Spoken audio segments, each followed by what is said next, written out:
J'imagine faire comme des boys à Koshi à Joey. She don't enjoy it. He chantait qu'elle went jump down for her. You are the Lord strong and mighty. So you are worthy to be praised. We want Namoro Kato. Hey, Namoro Kato. What be my tesani walk pasa. Namoro Kato. Namoro Kato. Namoro Kato.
This is only the doing of the Lord. This is only the doing of the Lord.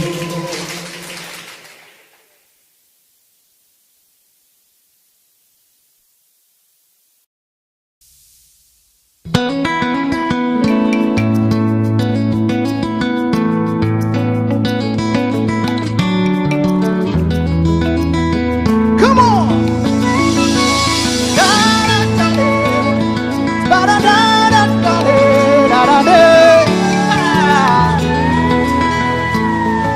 Boy, wale mawono e fonko bagbeno enyela yito iketamo e kokuranya bano mawo boy wale mawono e fonko bagbeno enyela yito iketamo e kokuranya bano mawo chepo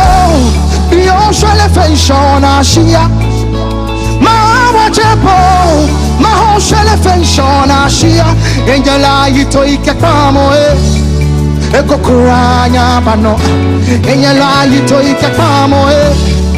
Eko kuranya bano Come on!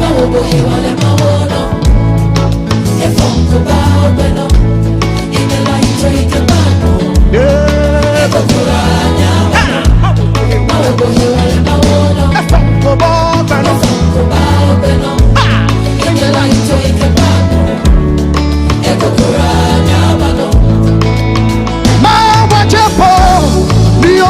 Fenshona shia Mawa tepo Maho shele fenshona shia Enyela yito ikatamo Enyela yito ikatamo Hey, I am the Lord. Come on, the one who keepeth thee. And I will not hold you back. Say I am the Lord.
one who keepeth thee, the one who gives you strength, and I will uphold you by my hand. I am the Lord, the one who keepeth thee, the one who gives you strength, and I will uphold you by my hand.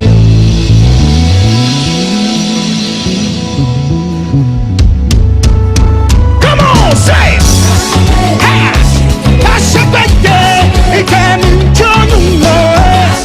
Come on, come on. He can't cash out from the bay. Hey, he can enjoy you more. Yeah, cash it. Na na na na na na na na na na na. Let me show, try to show back at you in car. Na na na na na na na na na na na.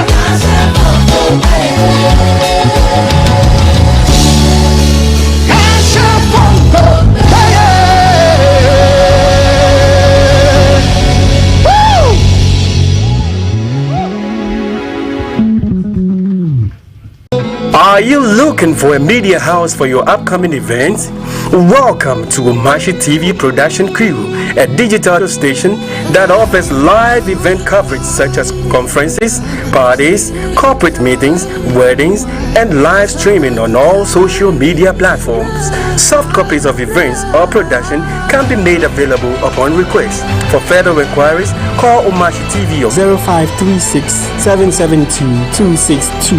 or 0244 425 652. Omashi TV Production.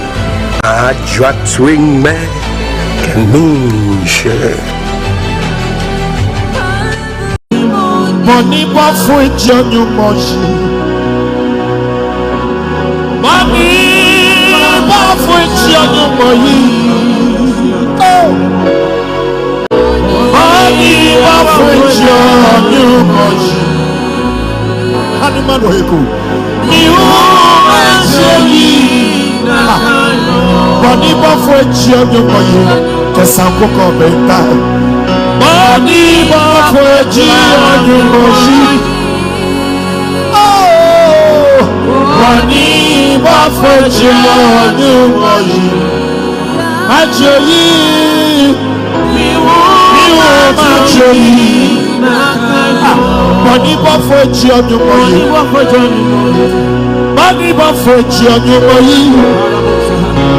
Money for John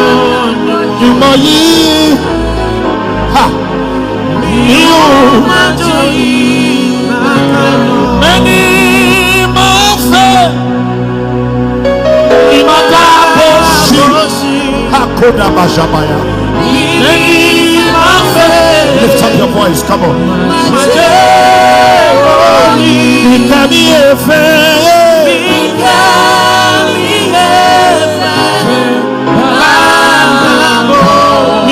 La la la.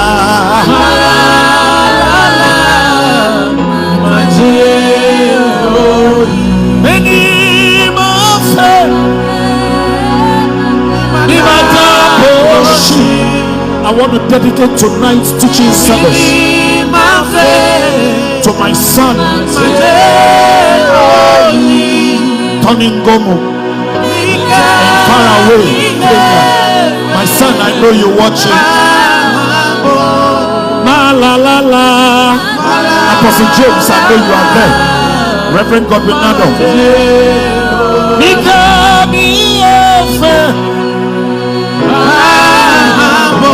And my daughter Belinda in the US.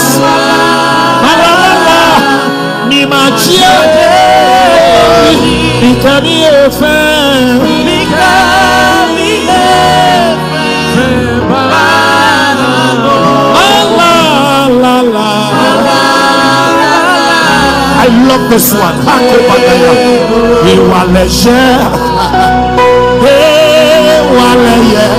Come on, work with me now. Yes.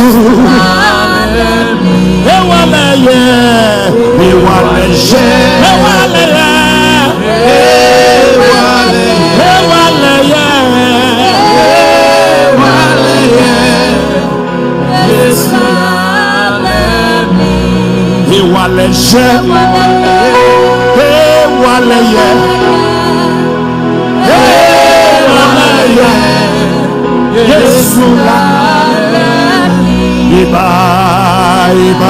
hakuna mashaya. Eba anunya manchele. Iba yeshebami. Hallelujah. Iba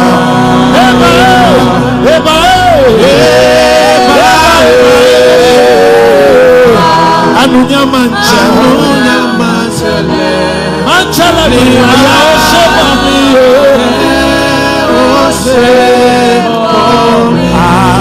Anunya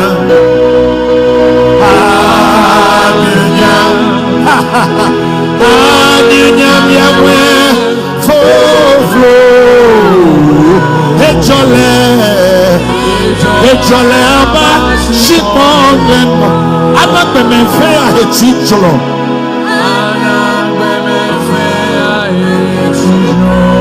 ela yesu la wala sago ela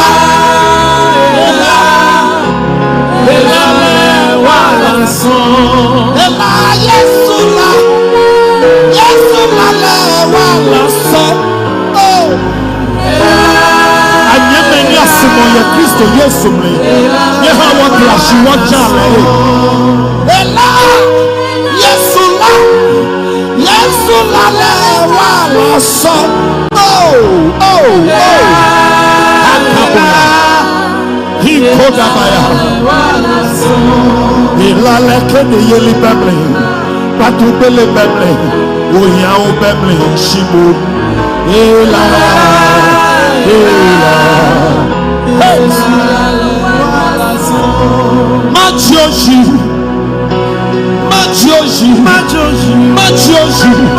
majoji ninyoma akodabaya siena monchobele misu bless the Lord oh my soul majoji ninyoma siena monchobele misu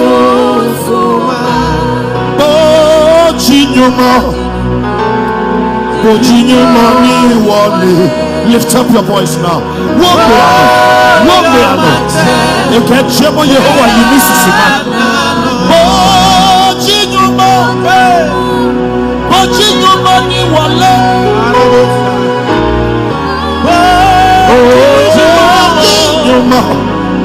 Bojinyuma ni wale.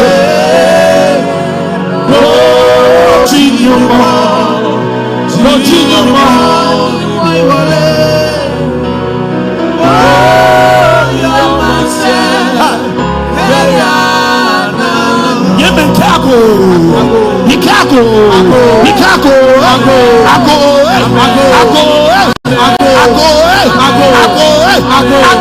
Yesu my Messiah my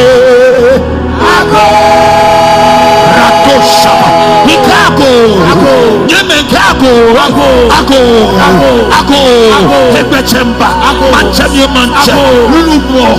Moniwasi, Niasewa, Monica, you love, Lopa, Niaka Kentamo, Yafa, Ako, Yesu by Messiah by Yesu by Messiah by Yesu by Messiah by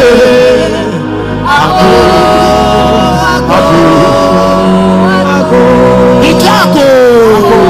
Mahado Shabaya Ikaredo Tapaya Imahandele Bedoya Moretosha Ikadabaya Ika Ako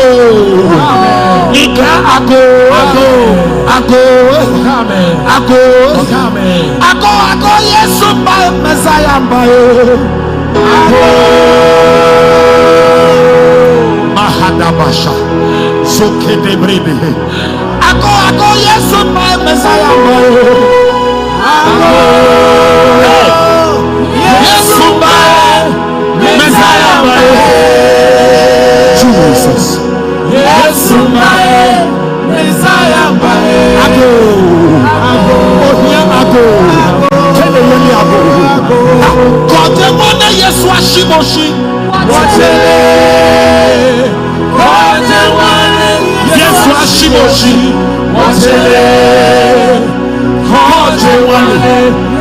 Ashiboshi.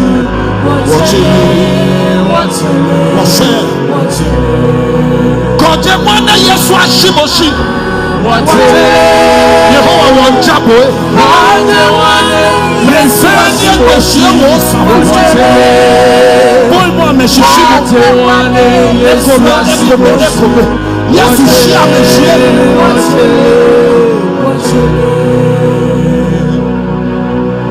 Esi ojata abi. Yehovah shia me. Shimeni kameye for Yehovah nole. No papa ko he ehianga. Ni oka woja beke na shine. Min ba min suo no.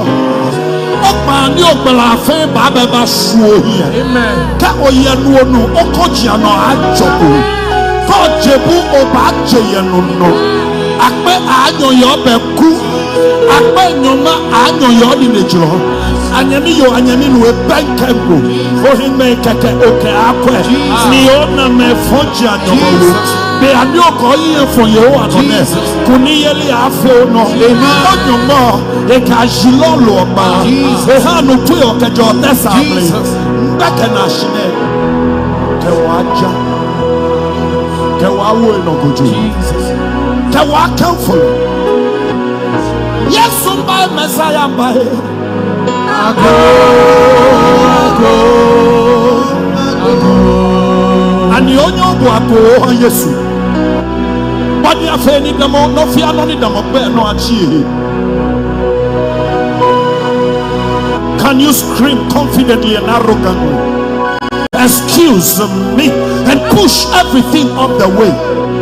Your stress, your bitterness, your pain, your hurts, Jesus, everything that is standing on the way. Can you say excuse me to them? Can you push them off so the Messiah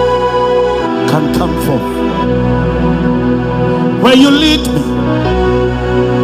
I will follow. And when you call me,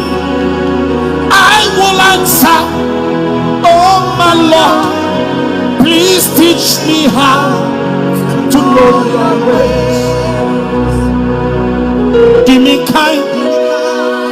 Na meti wechi. Eja frami. Na mechi wusu. Oh mira. Chami wakwa.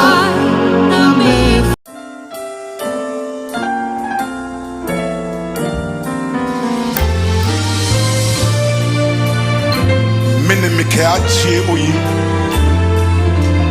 Tai a Yehovah nne.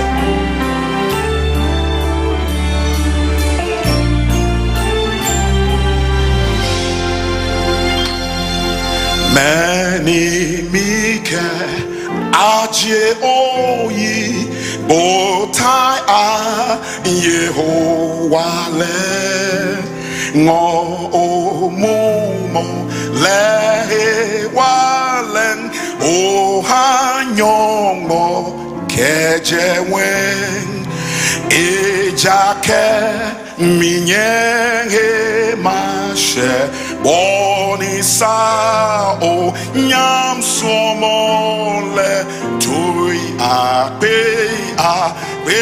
abo ikeshida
wulu, shiminine wulu keboyo.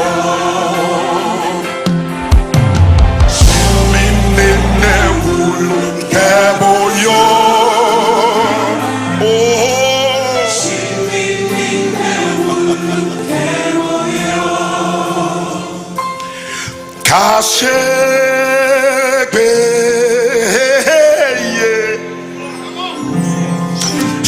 Shimin keboyo kakwe kwe oh he ha shimiji onyongole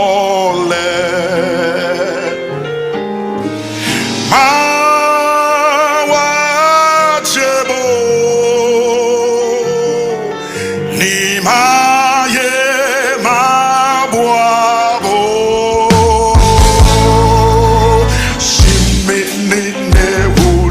keboyo, oh, shiminine wulu keboyo.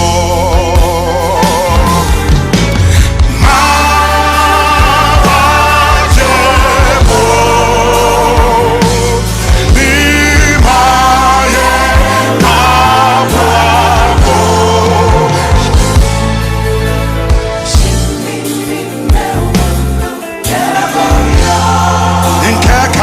Kwe shiminine wulu keboyo.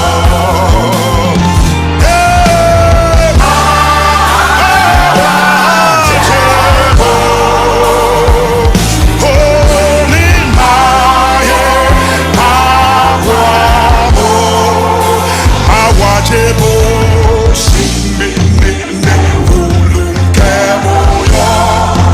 Kakwe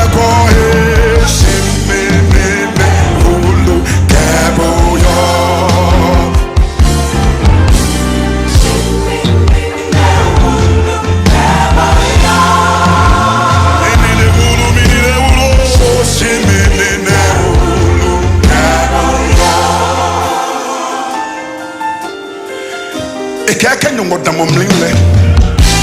me fe ate mi no beni me blow me che ole amate sese hu kayi choji mi nyongo. Can I have a witness in the house?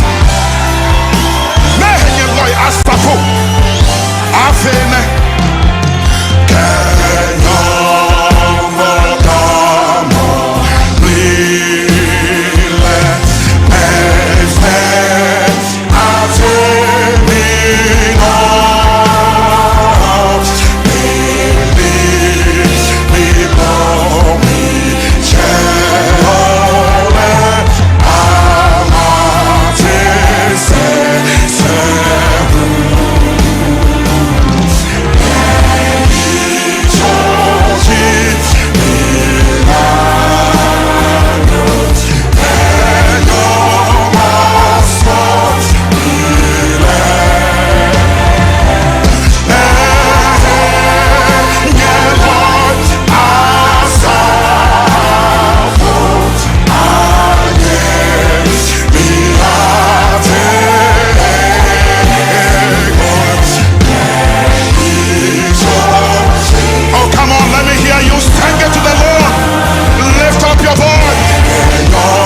GADANGME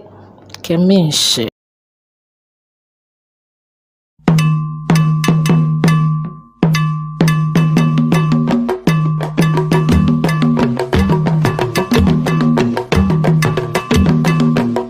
Omashi TV GADANGME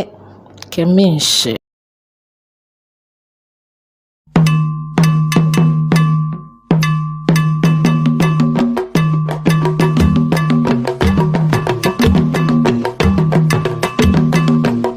Omashi TV GADANGME Keminshi.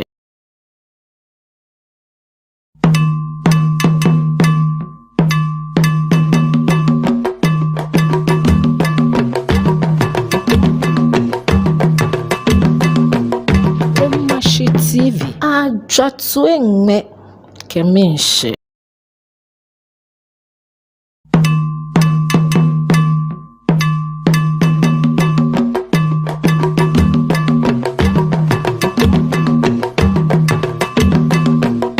Omashi TV GADANGME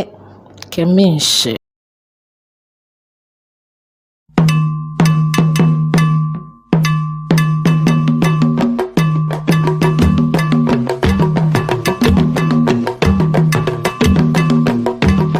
Omashi TV GADANGME Keminshi.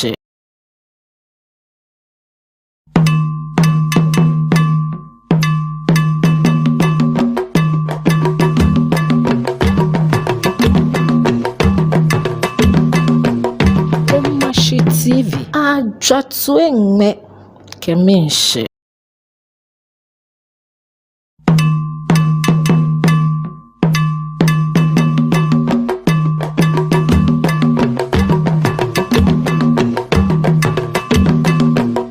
Omashi TV GADANGME Keminshi.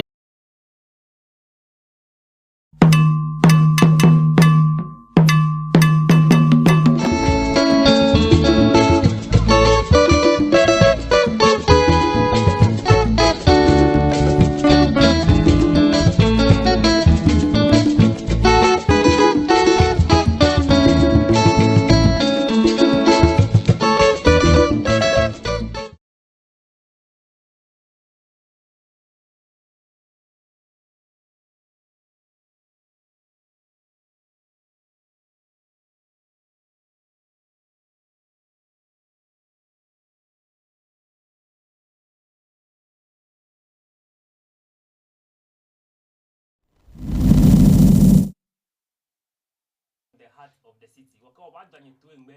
nuwasa ohanye minshe. Nimbanye di manye ni mikpe nye kemba woni fimo nuwa kebanye gbeno. Daju keba gbe so ha ni ji lebi ngami oji chere momni ensane onyo pe ngene so ha ni ma so na ma so ha oba boli kutu pe wajebu wajenu keji woyenu onu e okonji amni aje washikome kwenke mikpe nye kemba ni fimo no ni ji lebi ngami oji chere momni ensane onyo pe ngbeji ni tetelati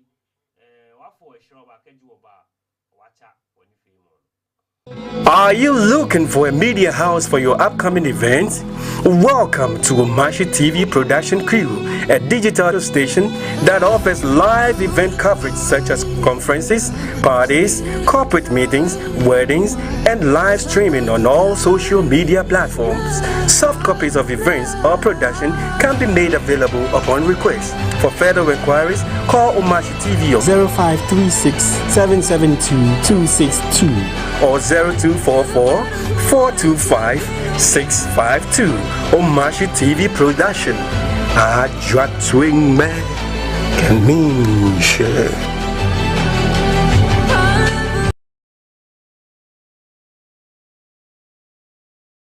Are you looking for a media house for your upcoming events? Welcome to Omashi TV production crew, a digital station that offers live event coverage such as conferences, parties, corporate meetings, weddings, and live streaming on all social media platforms. Soft copies of events or production can be made available upon request. For further inquiries, call Omashi TV on 0536 772 262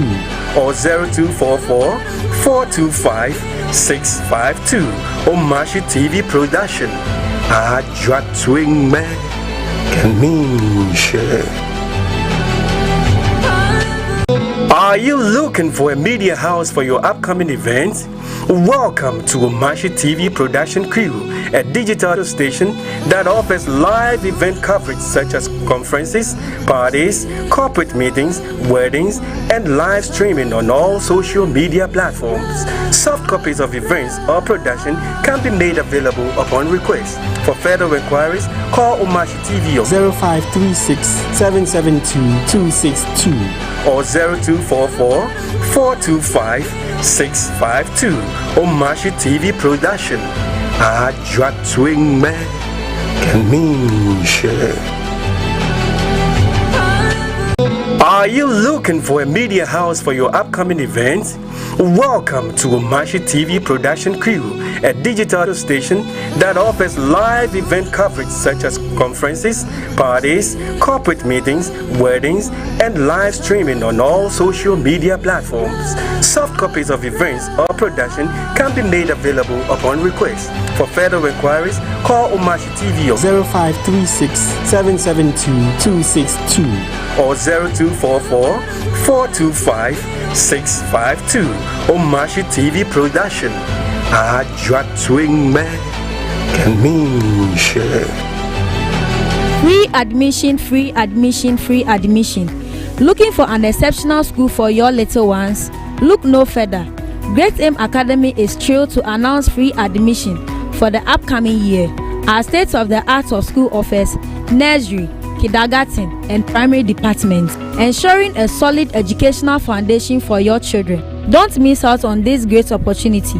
Contact or walk to Great Aim Academy now to secure your child's place for the upcoming academic year. We look forward to welcoming your little ones into our school community. Great Aim Academy, passion and excellence. Free admission, free admission, free admission. Looking for an exceptional school for your little ones? Look no further. Great Aim Academy is thrilled to announce free admission for the upcoming year. Our state-of-the-art of school offers nursery, kindergarten, and primary departments, ensuring a solid educational foundation for your children. Don't miss out on this great opportunity.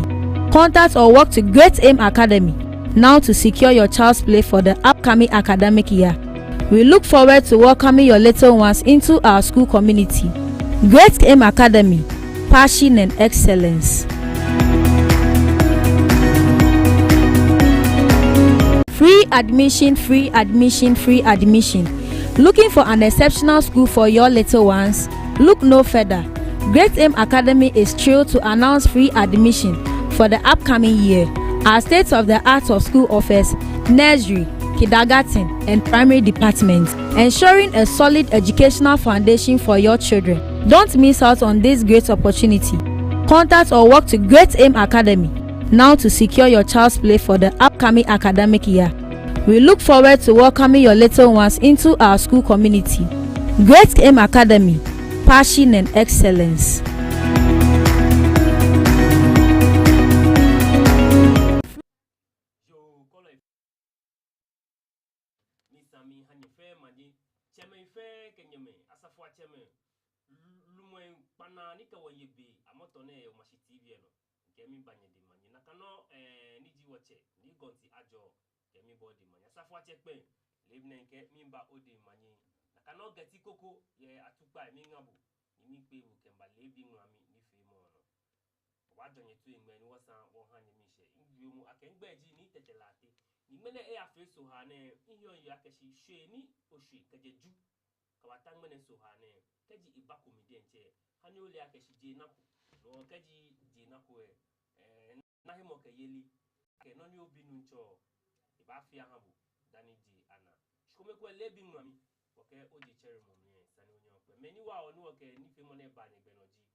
Great Aim Academy, make a passion and excellence. Nakano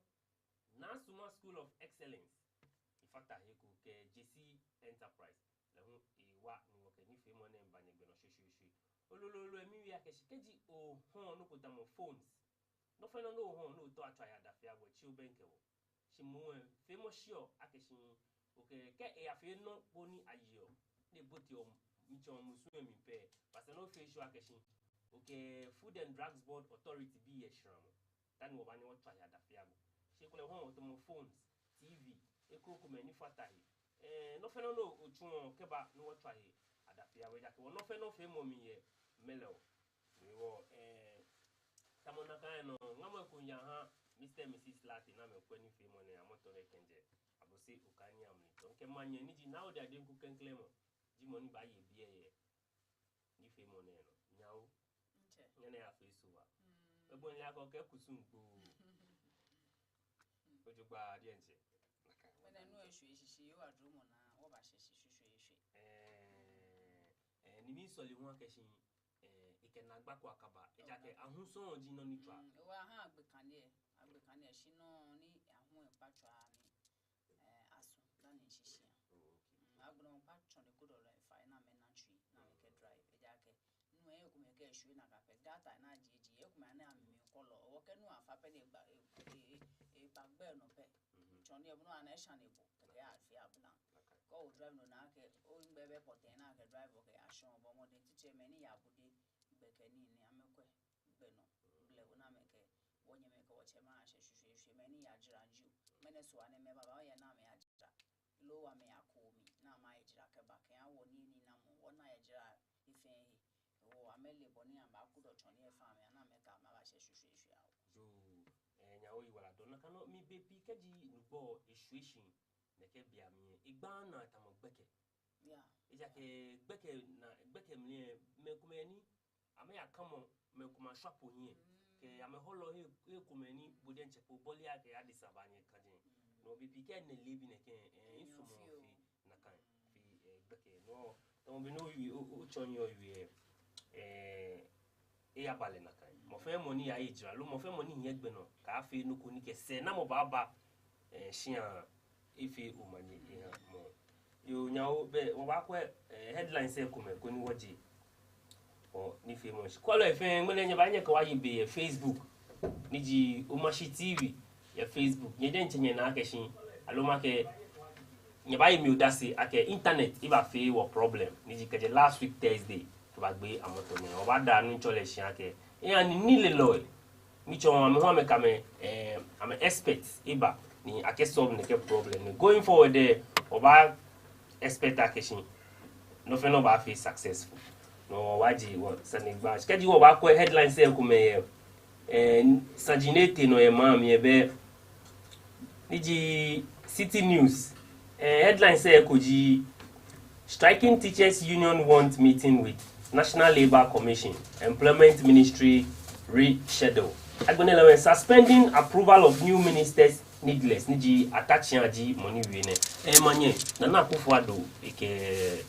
nokwete parliament ni akwena approve ministers ku kumeke on fata shi na ke parliament is suspend neke ni fe money ni agbonela when jobless nurses accuse Ministry of Health of extortion for postings amewa meke amenagba wo ba sheje nke wo sheje wo ba you feel ke koi agbonela when NLC summons FWSC 3 striking teachers union stop blaming Gbagbin you have fallen on your own Gaga niji minority appeals to replies majority ke ikukumani fita kawati niji be daily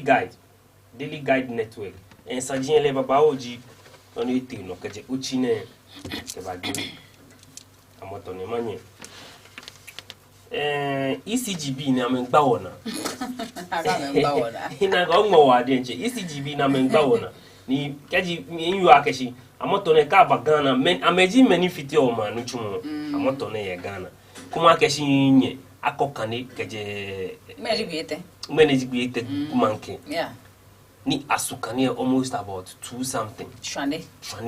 ni akebo nuku awo bushi ake abagbe kane lo ake na gbagbe ba okuchu emi wa asa ona ni manye na gba wole ake baba o shi ke efi amehin gbele ni ametba hwe manjano ko ni mambi hu anale efi mi na pe ino ni yomji ake power efe politics sra wa hiwale ake fe politics keji na gba ko iba asani onye ni mini o ani man biale koni jemo ni wo yu ke shiyo ame ke ekroku meni fata here ekole ni wole ni won wo fi o mini wo yu ke shiyo amo kan ba gbla mi achon alo han bo timetable ni mi chon won wo kwa process wo life eya ke manye ke je no kungo na info na ifte ma here ame eya ke power ji no ni chon phone na mi ni ke na gba iba phone shi manye beni wo yu amesani bia ne wona wole akeshin je nyomo na hiame no he wona nye na wo good power supply alo anya wo good services shin mu ami na ke na gba ele baba o nyeneke amete niji Mamprobi hospital ni administration ama disconnect light yeje ona ajave no ke kolebu bi ene na mete Mamprobi hospital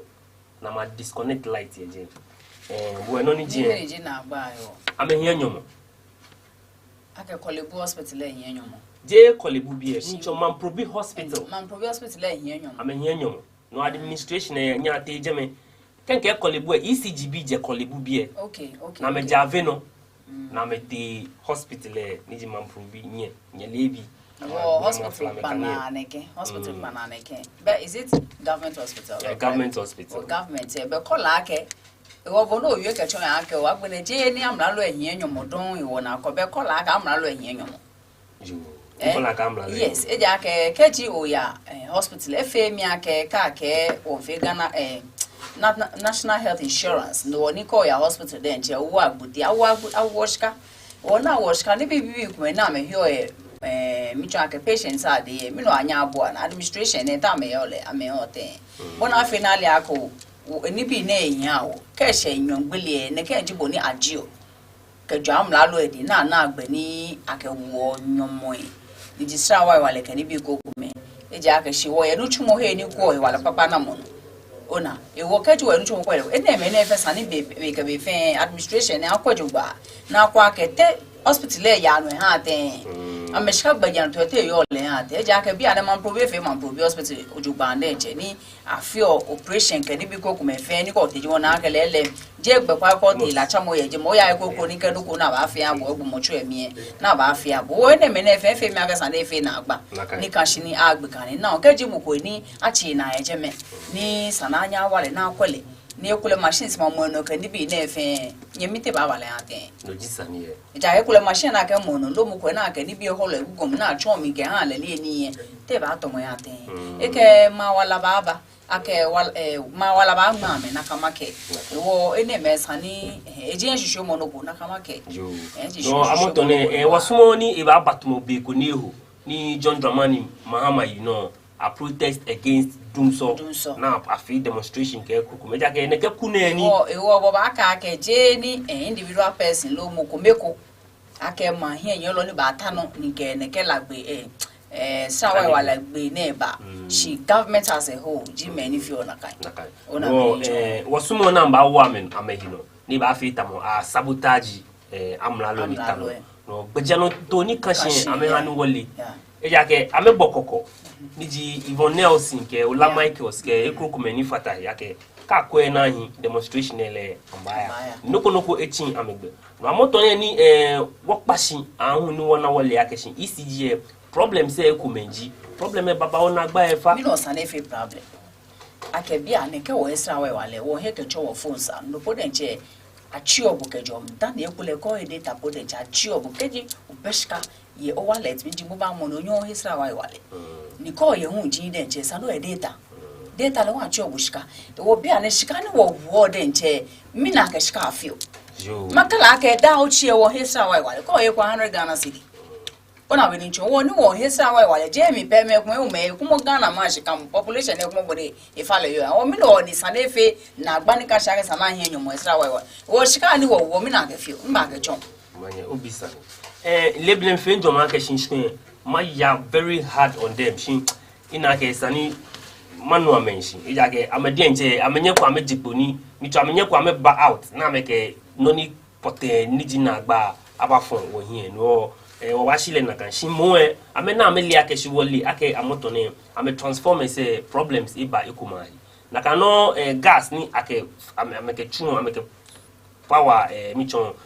machine no is not enough if agbenele we generational problem le hu fatahi ke ekrokome ni isa akeshin amehani mabi ana timetable ni ameke wa no kwale koni won le beni wo ba fe woni eha no juwe kuma se ni amni na kano julo ekome ama famo bote north ye tawese ekoma ilele mfi follow up ni na keshin team meje Accra tete kuma se ni amni akweko ni asolve one or two issues no ni yake betene ma fe melo wa fe nya ke he baba o ye ni sanu wona na ken security cameras na ego kenko simanye heni tawese beni tawese mamoshi ke he ni amount na get tawese na kema efem na gbage no ni you okay ni agbe na ke me ne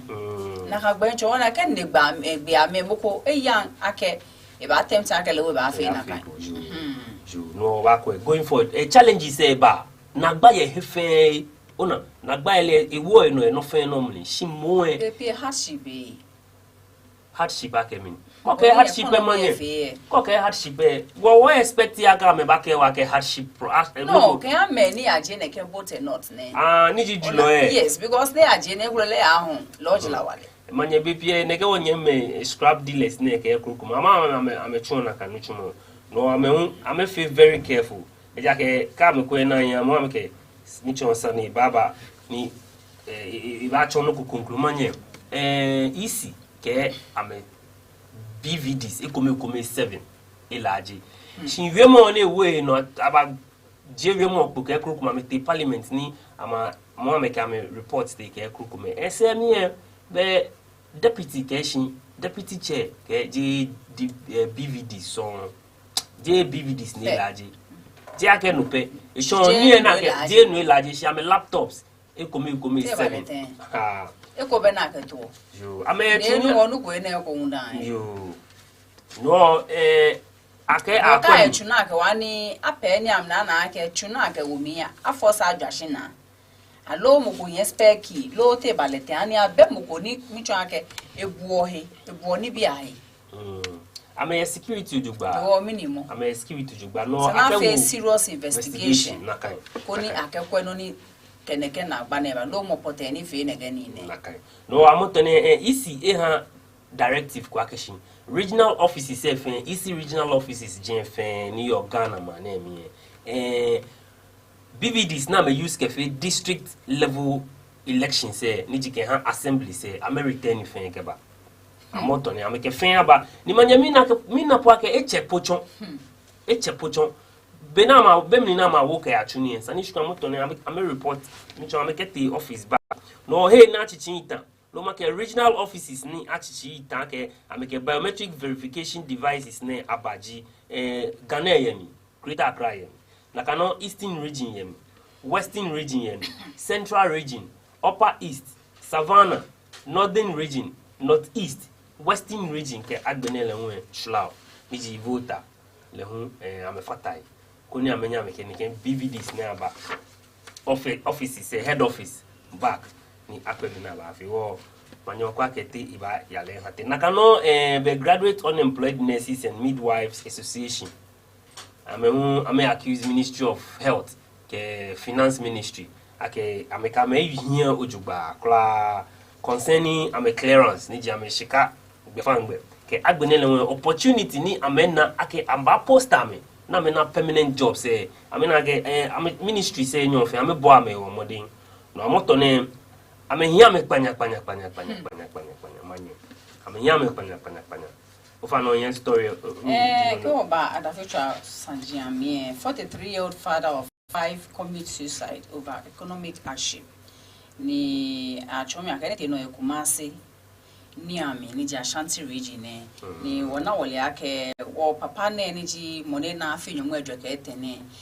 bi ke fatalo na bi e kume no nji 5 shi no ni te no ja ke fatalo e fi ake wole ake wo yele ke oyewu ni michu akọ na ake onugo ya no ona no ni ya no bebi e onye wona mishe lo e fi ake yo e ke fatalo aju ya ke boni ni bi ya lo enhia ni ona nu a chomi ake commercial driver ni lo ka chone kudolo ndenche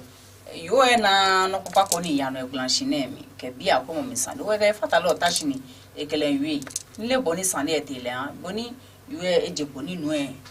boti se tru mi aka me bata o se e ke kucha no ka jo we ne e asen hi na egbe wo yo ete no ko fi mo atwem ne ana aka we fata lo esen ni egbo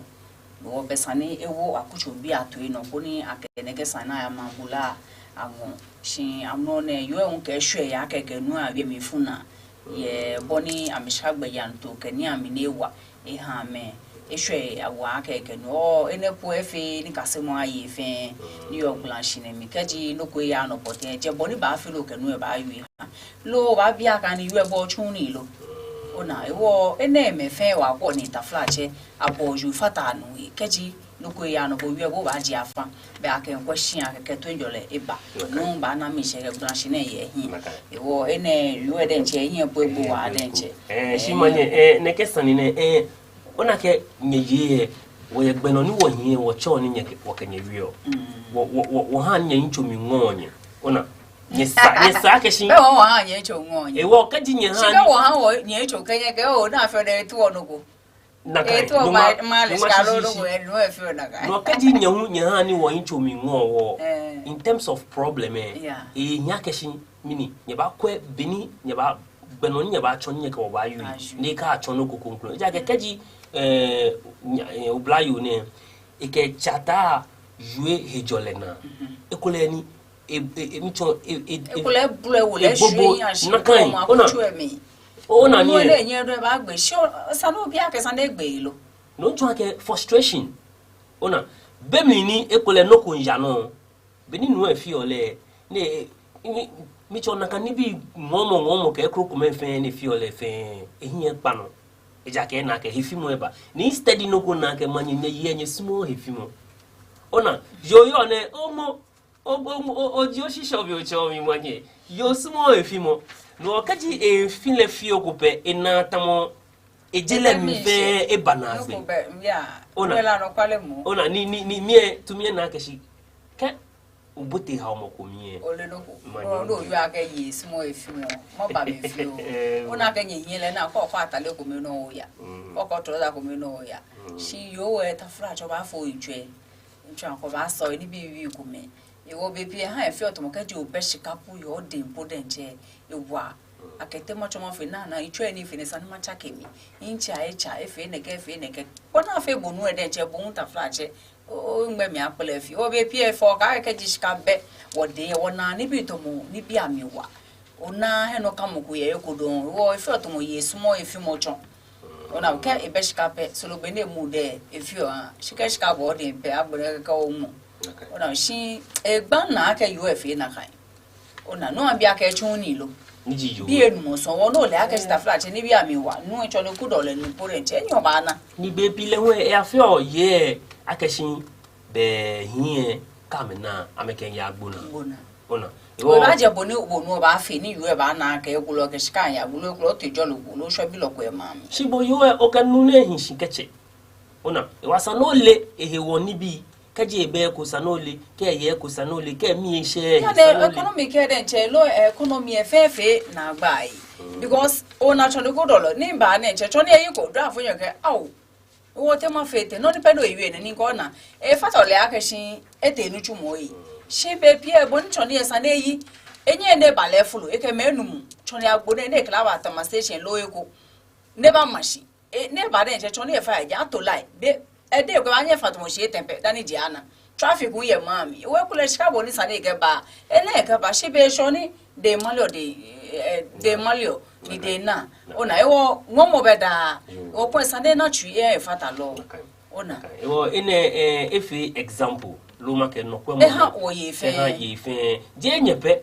hin won wo fata eko keji wo monye mi ojugba ni wo kura ni ojugba ke na gba ko kana gba ko tesia lo ma ke problem ko ba nyon ba le beno nya ba cho ona ke yo ni ta flash ke yo we ni le machine o ke yo ni le machine na ke no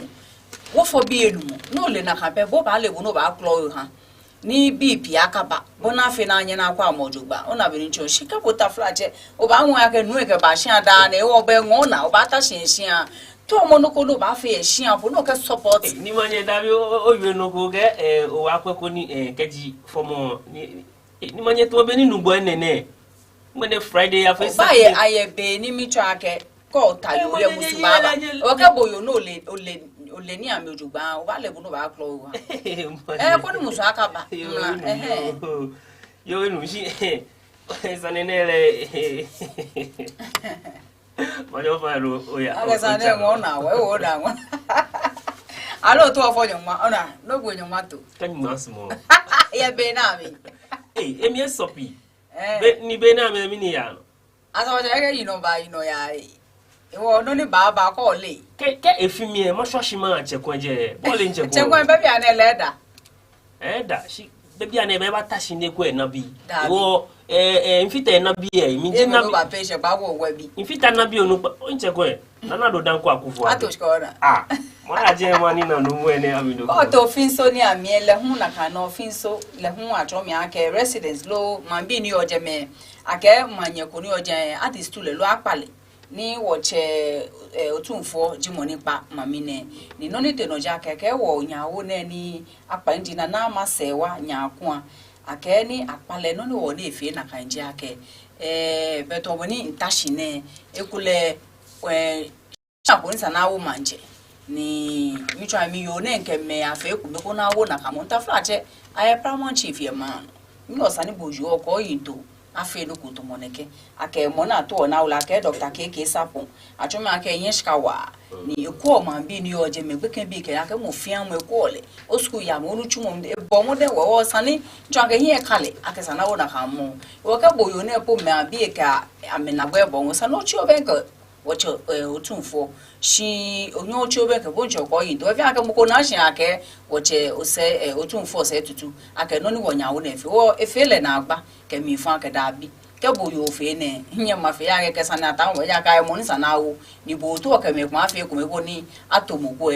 je shika he wa to mo shi mo ni yo la ke ha lo ne ke mi fun do la ko wo chele ya le na ka lo e panya wo ne keji ne ke ona ke ko buti uti ne ke gbe ame ko buti ame majia ame manche yeli sanemi if you tomo ame yale ame follow ona ni shi manye ake no afi ofita we na kan category mi to ma bia ke shin manche yeli lo manye yeli e many poten ake yo manche lo many poten ake yo man ani oshika alo yeshika ogbena mini ogbena ni ake ha bo she bia na fetuma akwashika ke modern boy ni me yin wo na wo ame nikaji ogbena ni na ke ha bo ni shika boy here no to ba fite no ba kwa o man bi e ke shika boy mi ro ke shika boy da e ja ke se ko men ye ni I two lands na family lands she o na two lands e be bi e kaji ta flat e gbele ba shia lo ni bi ku me na afi e ke shika ba oku em no ni awoshon no pa ke ni bi many eji chairman o secretary o neke na to shika gbeya no to pepepe e wo neke card mi ni lo chu na ka shika mi na ke fio inle damashin no mi shika te teshi ni amike la ke ko ma e card ni ji shia card no ye ne kule ke ya la e ba neke whether bo no mi o je bo no e ba o shia sanini o ku shia sani e wo ke shia ni je ni la ka o aka egbele ba o ye go no ya na ka ya la ko to achu o card mi ni onu sho ne ke shika bi no ji na bo ana e wo ke ta flash atolumo mini bo afia ta bo na wo bo ta flash o be ni jumo bo fe wo ne o ya lu chumo ko no ochu ni bo je ni o ba no ba shika yi o ba ta sha ke manje no ba kwa gbejan to ya ke sha ni onu pa be mi yen she kan sha manfo no na to olumo e ke ni bi okay no manye mi bi akeshi be amoto ne wo lumo yeli ni e abala ke keji oyin shika jibu akeya lojo yen shika na no ba yi man ingbe neke ni neje je kotobla e ja ke shika poni ba wo ku evident nsani akwa ona nse ne nke moko infe debate wa ake ka ye gwe kukomi ni tafra woni yo na achon ka mbe shika ke to na o ka ti ala bade nche bo fe woni fe shia na e ko ken ona e wo ka ti o na ke no mi ha shika shin na no anchumo ko e shia te ba fete ba o mi wale ni ke ji no ko bade nche maka ya shika lo ya pay card mi ni she bo no na ka ni ba against bo ja ke na ke ji bo che lo nye gbo e abaka ahobo aba ahobo ka ahobo de na agbe ne gbe ma aka abakwe lo abakwe na ka na akula onya wo lo chata lo onye mi eje mi no e be pie fe to gbe eshi mo ba aka besa no acho card mi ni ona be ni jo shi afa shi aka eko ni a month fe mi shukome shi afa shi aka esen gbi no ne kule ola ko ho ji wo sen gbi lo ne ke be o ya pe ko no acho card mi ni wo be ona me abu akonta e ko yin mo de njo ba awo ona wo ene meji gbe ni wo pa bona fe ni ke ko kan se ka olumode se je no ka obo gbi na wo ko egbe na me ha abu no sa mama aju o ni ba no fra ba ha bu ka ko ha bu ago egbe na se so e ko ke shika ko ba de nje aha me bi bi aka ulele nshita lo ashika lo no ko ke ka ya hi shika anya bu anko ta pa ke na gbaba do nwene ni wo fe na ka ke ja mo ni yen shika alo mo ko ne te school da no wa na ka e wa mo shi be pe ka to na ka me ko be ko me pe ona ko na no an chumo ko ye amishia shi mo ko ni ke fe fa jafi da na eba onye nyo aduma yen no bilesa ona be ni cho ha yo be amoto ne wake wo Facebook bi e ba na shramulo make o kan ba na san niji tashiman samo pe ike greetings family tashiman samo pe won helebo no wo hwenye chon wo hwenye be febe ni nyenye hwe o man se bi na kano nyumo wako ke mari ke ekrokoma ni fatai Mrs Ruby ayi ni ya meke wo yi obi eke jo man se wo ke na no wo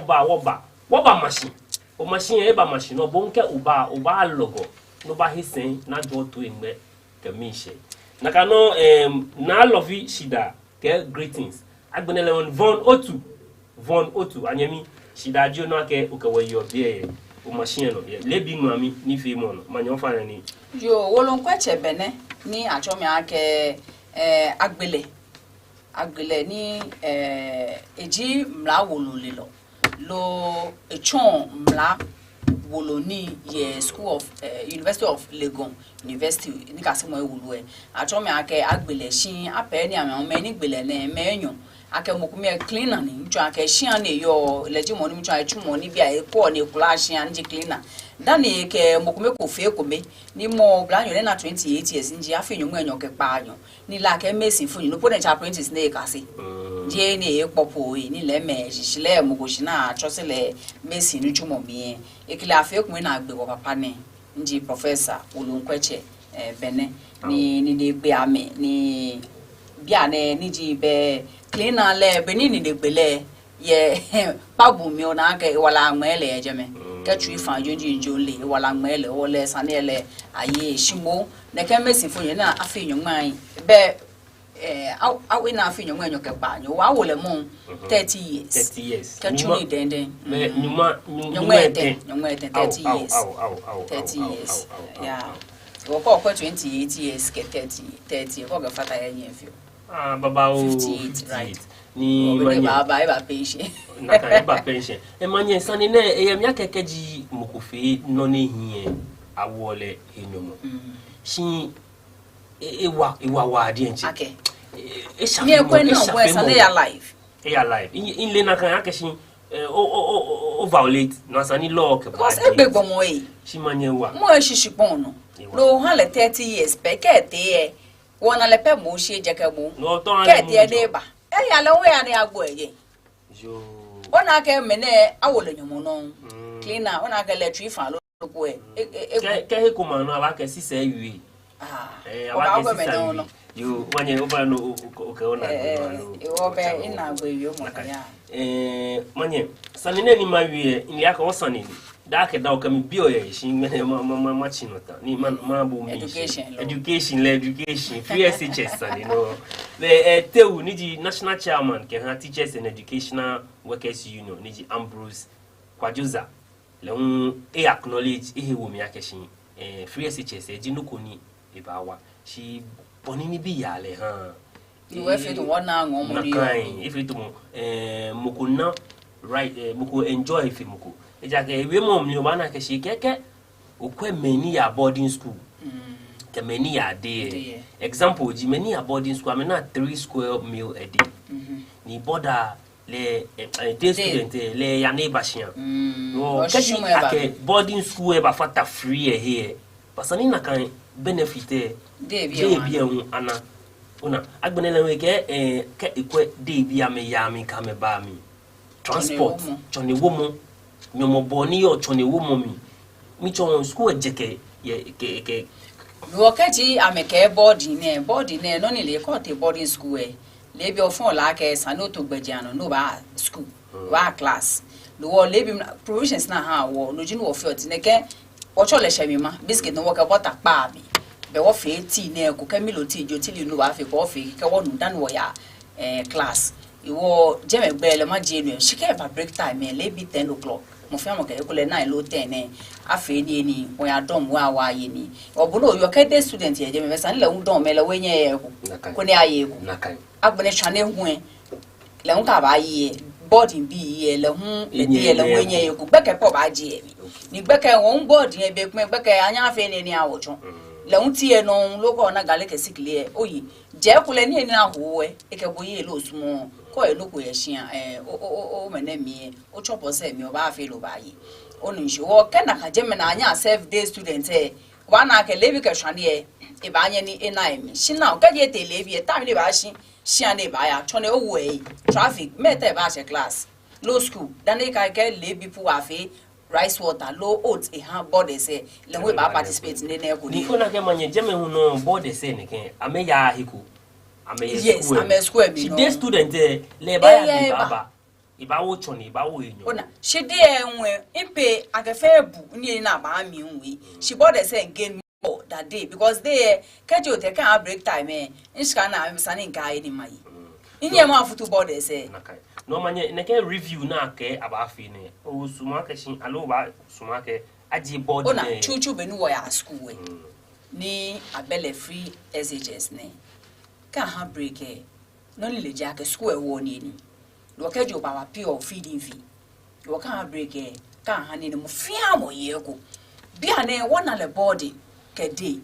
e wo body yen ka ko pa gba ko sa ni sana je me nya maka ka je mi e ja ke wa ni be bia na gbe ka sio ni e ja ke we rep e prep wo gbe ka ya prep e ko le 8 mi low 7 be na atra 10 e wo gbe prep na ncha ka aka se ni ko gbu no anu aka shi no wo shi na o ka ji dey meta o ba hia o ba fe hia ni fi bo no agbe na de nche e tobu ya ke school je ke mbo de nche time no ba hia je na e ko aka o sha ni bia me o fe ne ke ko gbu na wa fi assignment homework na ha bo she body say na agbe wa me ka si oni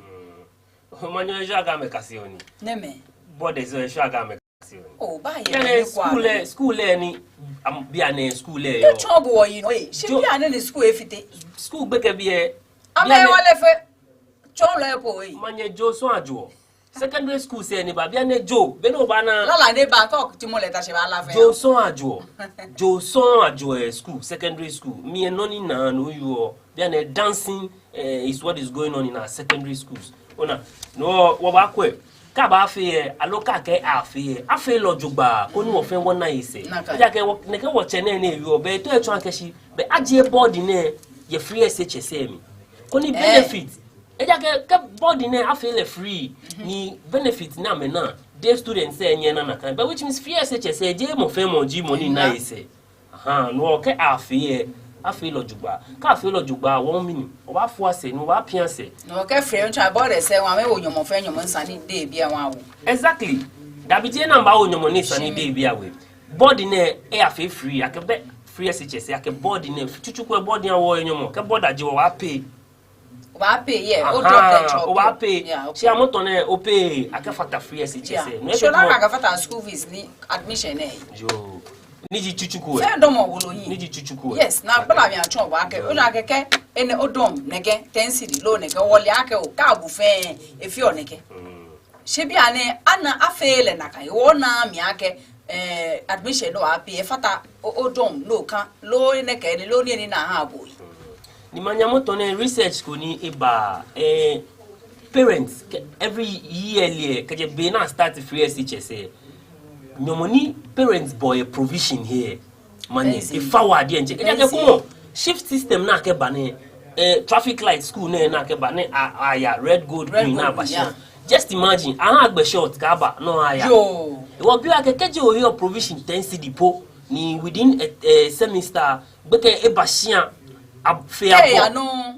Yeah, they will go by shine. Make one waiting. Easter next week. It will menete be an no, they shall go 2 weeks, 3 weeks, near way by shine.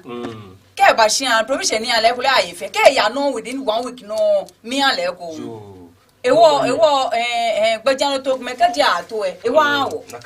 No, backward, care review and I feel or Juba. Hey, ni Tom way off and Aquacuni, Ghana, Marco, Imamoko.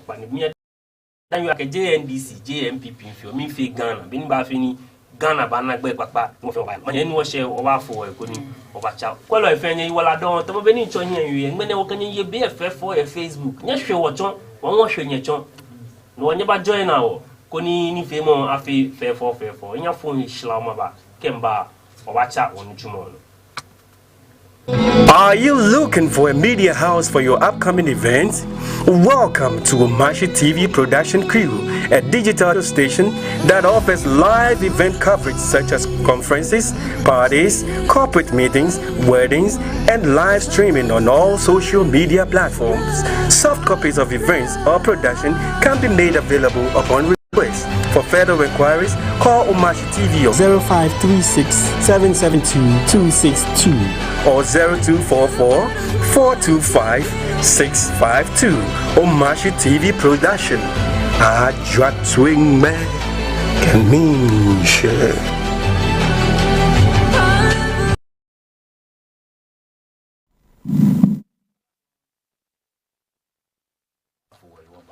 GADANGME ni asan half of me share. Coming to you live from the heart of the city. Okay, mini Accra,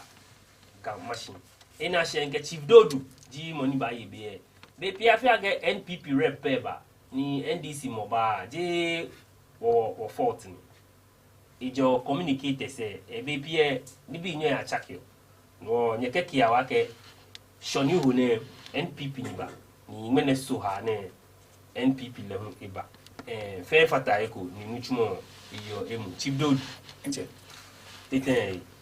Mene soha ne le nage umanye son ngodi no feno le ngodi kenklen ngodi moni no feno Eeshã we Eeshã le umanye ke ejun kenu ya ni yo akeshi na kanu di Eeshã ni yo akuti power fen 7 una 7 okay na kanu yo akeshi ejole di no tawo gamashin ke no ya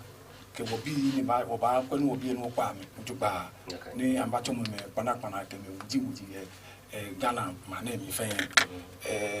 gbeja no to ni kashi na sani follow ni ji gamashi e follow ameke ha me bi ke wi mo ke chon mo ko no onyeme ke wo na me ke wo ma me ke libi bona fi no ya ife ke shwele mo ha GADANGME bi fe ko ni tutubre manu woli court other areas ni wana ke doctor ji ganyo jeme ene institution no ba ya gameji ni no wana gameji me ko na kan ese be ko Chief gabanyi ko GADANGME ba dam no ti ama accept and quality na yo ni gamenya ama accept and quality me yo especially many run of commentary ke many yo chon mambi ke gbejano turi kashi gan state fe na ba ya me wu na ba fi ami bi oju ba le gan ba chaki sike ama wi anu kwale na mi so na ba gba anu kwale tuwi na ba fi ni amba halibi ayin le yesu akeshi we have long way to go we have long way to go, but we are coming to the end of the tunnel.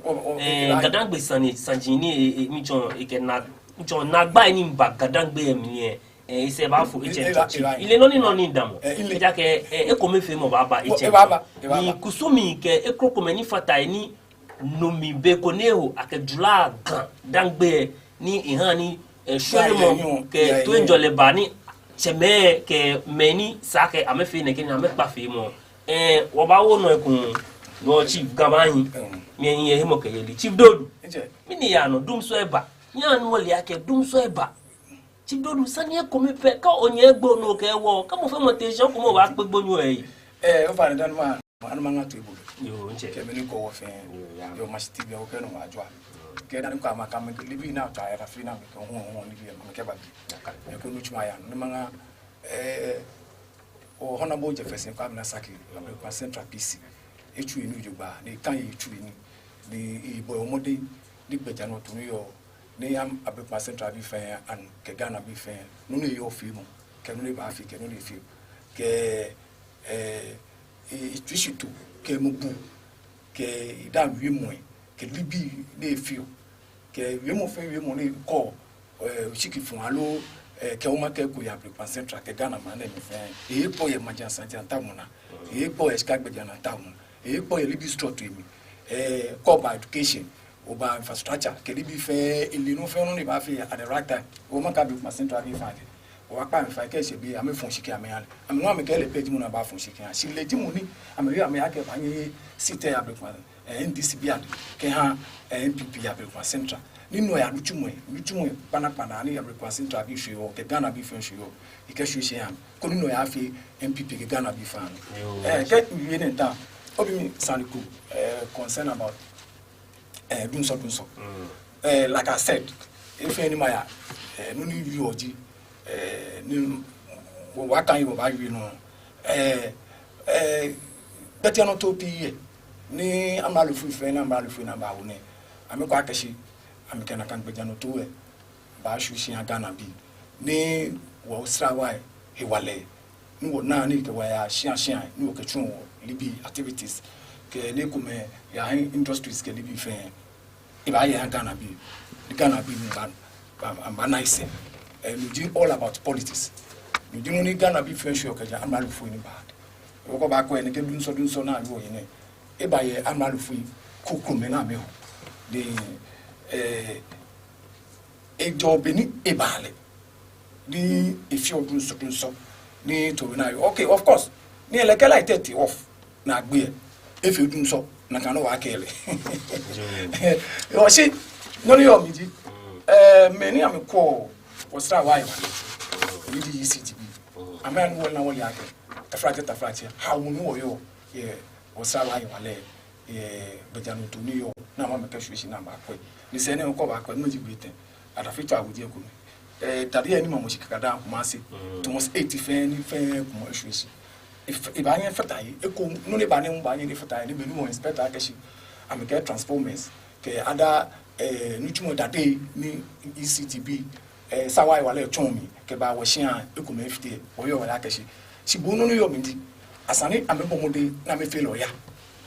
koni bejano to na ma fi ni ne ke habone amba wo kashi Ghana bi fan di Ghana bi anaidole amena to njole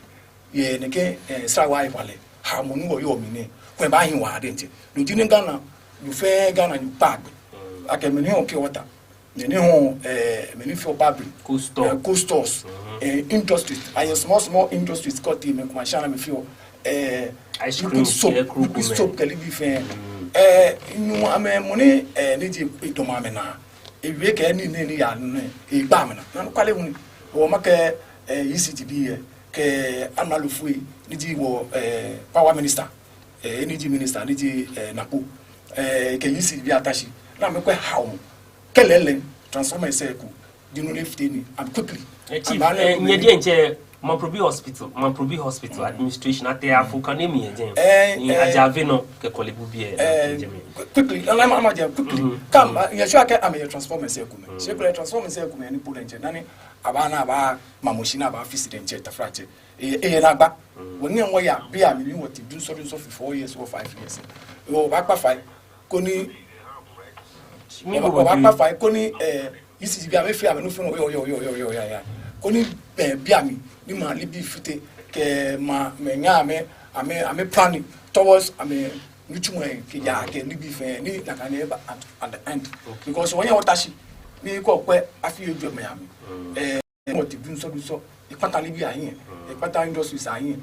libi pi when you want ti bia na no yo bia na de nche ipata ni bia e ja ke info ni use or de nche mi charge kan e wale to no akashi si ikake ministry am tafilate qu'est-ce que ça na me woli na me an woli ni se de ministry ke no na me me name na me awo power no ke ya ECTB ke ha Ghana bi fe no mo ni yo am weku e so fi o ni wo iyo ya kashi kan ko yin for me afu chi ne Abepa Central ke areas ko me ni like ya apply so fan e ba shi fiu e ja ke demonstration na ba fi mi gen chepu keji atobe mi ma fa no yo mji no yo pe ni ma yiji ECTV am try am ni ojuba am wa me no me am solve problem say at the time okay chief at the time am ke transformers ke krukumeji no ni e ke na gba ina ba shikeji wobo African Center for Energy Policy bi ni asebi wobo ametoye amemu no na me wio ni no na me wio ken ko ne ke sawa wale ni yaiba na eji ameke 1 power ake power fa politics 2 ameke wa nukwale 3 gas na ake fuel on ebe enough onumshi ke na ke generational problem agbenele won inefficiency se le hun ifa mako kaje shishi yellow gbina inefficiency aje mako inefficiency pekekeji ta franja kule legal connections ke libi ni sani GCGB anu chulo ameka me afonchi mi sky ni ahia me mu na ahia me ta franja anya me here ma biade me ni me na me use like that am ke chune amenya me wu na kanyomo agwo me ni sani ta franja ame ayo gase ke jo other African countries ke wo mane mi no le ni amenya me ka wu ni mo ko no na like no wo use wo one nka me pa gbe je ma kelele je mu e aske ame wi ake no ni ECTB e ko ame ke Ghana bi e ka me pa gbe aka me ke Ghana bi anu kale ake tafrache transformers ke libi kokome di no ne ani wo ya no ni wo ya how mu ni wo yo mi ne I don't think ake sha mo me ke Ghana bi anu kale because many yo hepe many yo na kan gbe ni ake luchme wa me de na me lilibi ni yo me tibri ni yo me how mo kana gba ni yo na me nka wa ke how mo kana gba ni no ni water wo fi ni wo ba rectify problem say ko di Ghana bi ajo na mo be Ghana bi akokure don't think aka me lo sha ke wo mind me no me no chief shiji me no me ke wo akeshi ne ke ene me ji na gba ni ameme ahun mo former shell agban dan ame han wole ake transformers ke conductors ke fuels ke krukumeji no ni e blue ke fiti eja bongo sano identify problem say dan no nyoke for Ghana bi ahin ni chief mi bi ake sha ni ame fe maintenance lo ame fe for example ko ba ye ni yo ne ke ele aso je kwa gogo we transformer 2 so ni yo je me e ko be standby ni e ko be le hun jino no wo use ke want off na me su standby but recently ni 2 FN 50 no be kwa me sun no chief mi ba okay if enyo fe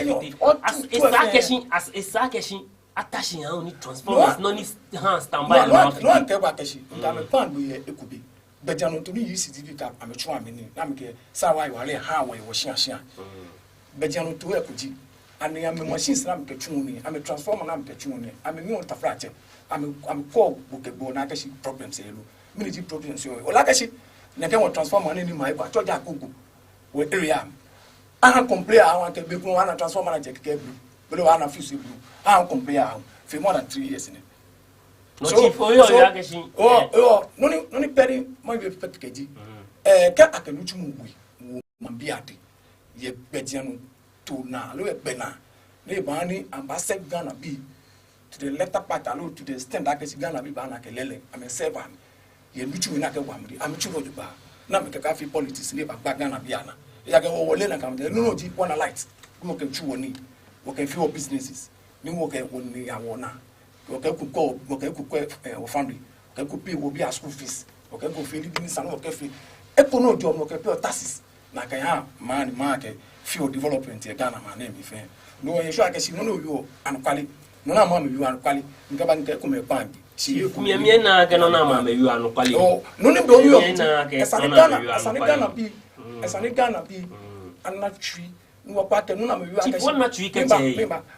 e ya ke info na sa wa wale ke ji wo he ka gbe kan ni no ni ho ake ha wo ba ke no ni ho e shan ti ko e ba ni di enche e ba ro fe na ka maja issues ne le hun sani mo ko I think that ka elsewhere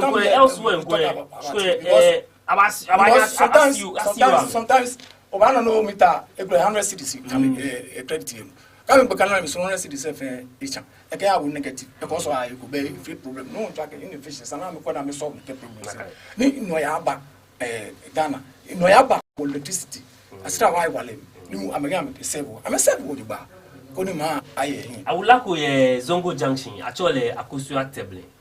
ni se ne men komenke order ba hanle ni if your pastries ke krokome chief ni oven ne use or e abala ke use gas electric oven chief middle of enuchumo na echu agbekane eni bi efe hin pata na mo nyomo e wa efetemo amede jam fata e ko ni nuchumo emfite e mam no na ECGB na ke ko wa wi amasane e choye meni na me wi na skesa ne papa me generation ni ji e wale du wo yo e Ghana fe nche mbachomo beni former president Omashi ni baya o ye 2840 megawatts ni joma ma unke e ko ba fata ni MP bi ana o ke 1740 no ka ke ko ba fata ye million ni it was generation e o ye like tell ye jeme chief take me like that ko e bon dabi ke problem se pe o wa ye ni because of me no ye no tut ko bo mo shimo no be no ma se mi no wa fi o ma ta no statue ni no ni bo wa ye ni chief no ba ye ni e bo ni ago ba ye no machine ake anything can happen ni jeme pi ni am fly ka ma ye ni am kan ba ma say yo asan ngo no shishi ni machines na ka chumo ni ni be me ho ade san wo ka chumo ni choyen ka ba ka shi no ya no fe je aka mo nkuna e Ghana na shibom asan ga free institutions ni o Ghana ni na me chumo ni am ha wo am chuni uju ba kan ya mambi ni ka mo me yo no ko e mambi abomode na mo mi ni wo ha me tax aka wo lele nye ke ni ke maja chunji ne nye ke chumo ni FT how long ti be ni ba nye chake transform say ye areas no ni mi chunji asani pu wonye me na me wie ni ji me ni wie ke sani na aka shi ame na aka ji na kan shi ame ke Ghana yes assembly asana me ani ame fe wo ame ani sani afele clear no ni inspect kan ni am jamedi di ECGB ame lay out of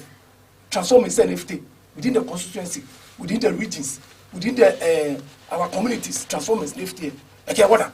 Okay, no come again. We na kele. We AP. Okay, ECGB ame anu wana. Ni Ghana bia na kesi tafrache. Lele tu any chon. Yeah, oje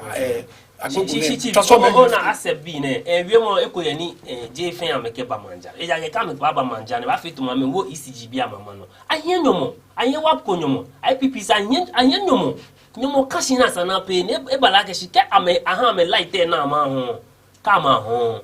ka ha me 10 CD na ma ho 7 CD ameke ba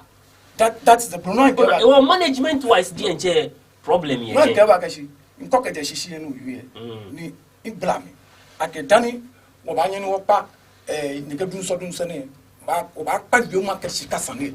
be me na ke nu chu ha me ni am ji me na me ke light ha no wo pure wo ha no di ECGB amechu am you do ba dente ni ameka me ni e ba 3 years tana machine na ma from academy ni amele out ni chunwe ni ame pay am electricity bill kolebu more than 90 hospitals in your Ghana na me pay am electricity bills ejare oge na gba mi jam ni chunwe na me chunwe je me te ameke Ghana bi shina ten in terms of nigga majali bi ni chivo na we industries bi ko no ye ni se no ko ba kai am yi mam ni nyomoni am yen aka am ka yan operation zero balance I mean na emija I'm a target ni this time around I'm like here me na ke it is a very wrong target ona aye companies baba o na banya me chia me je hospitals nye ba anya gbegbe kan ni ye nya ka me yen nyomo ona me wala ba nya enwe am kecho ne ke no yo am chu mo do ba yo enu chief last one ma bibo ne ke is a light san ni no protest ni iba ban lo ke wa kokwe na hie iba ban no ani support I mean, let protest in demonstration. Demonstration against me. Against doom so against ECG against doom so. It's the same thing. It's the same as ECG. It's the same as doom so. Institution you Ghana na institution. So I'm trying to manage the ban. Ghana be feel like I'm trying to manage the ban. Na me tell me demonstration against the institutions na. Mo best and labor. No better if you're there ni National Labour Commission. Ake 3 teacher union ni amekame concerns evaluation ake. Nekenji wonagba ni amechi strike. Bako area keshin benona amechon kechi strike ma ke ICT alo GCT bina me kesra wa wale ha wo ngo gwa anyo. Ghana bi fe like am lutume sama hin am ye gbena me demonstrate. Mi ma demonstrate. Ko na lutumo asama hin. Ko na lutumo am lutumo do ba. Many directors ke many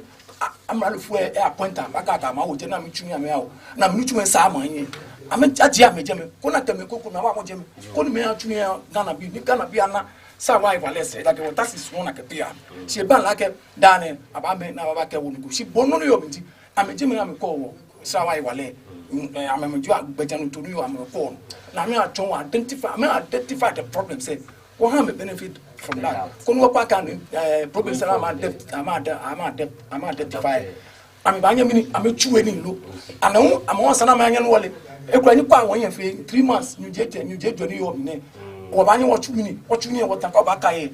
kasuani yam ni amengbele ame substation emi ni amena sira wale na mke ha ada constituency sef amena no wale ake nichumu na michumu ni amame ha 2 months Ghana bi fe ni lele ame chumu amita otepo kwase ni am leo na kanu otekuma se ni am leo na kanu ameke wo na michumu amegbena ni wala ka amegbena agono ko ti family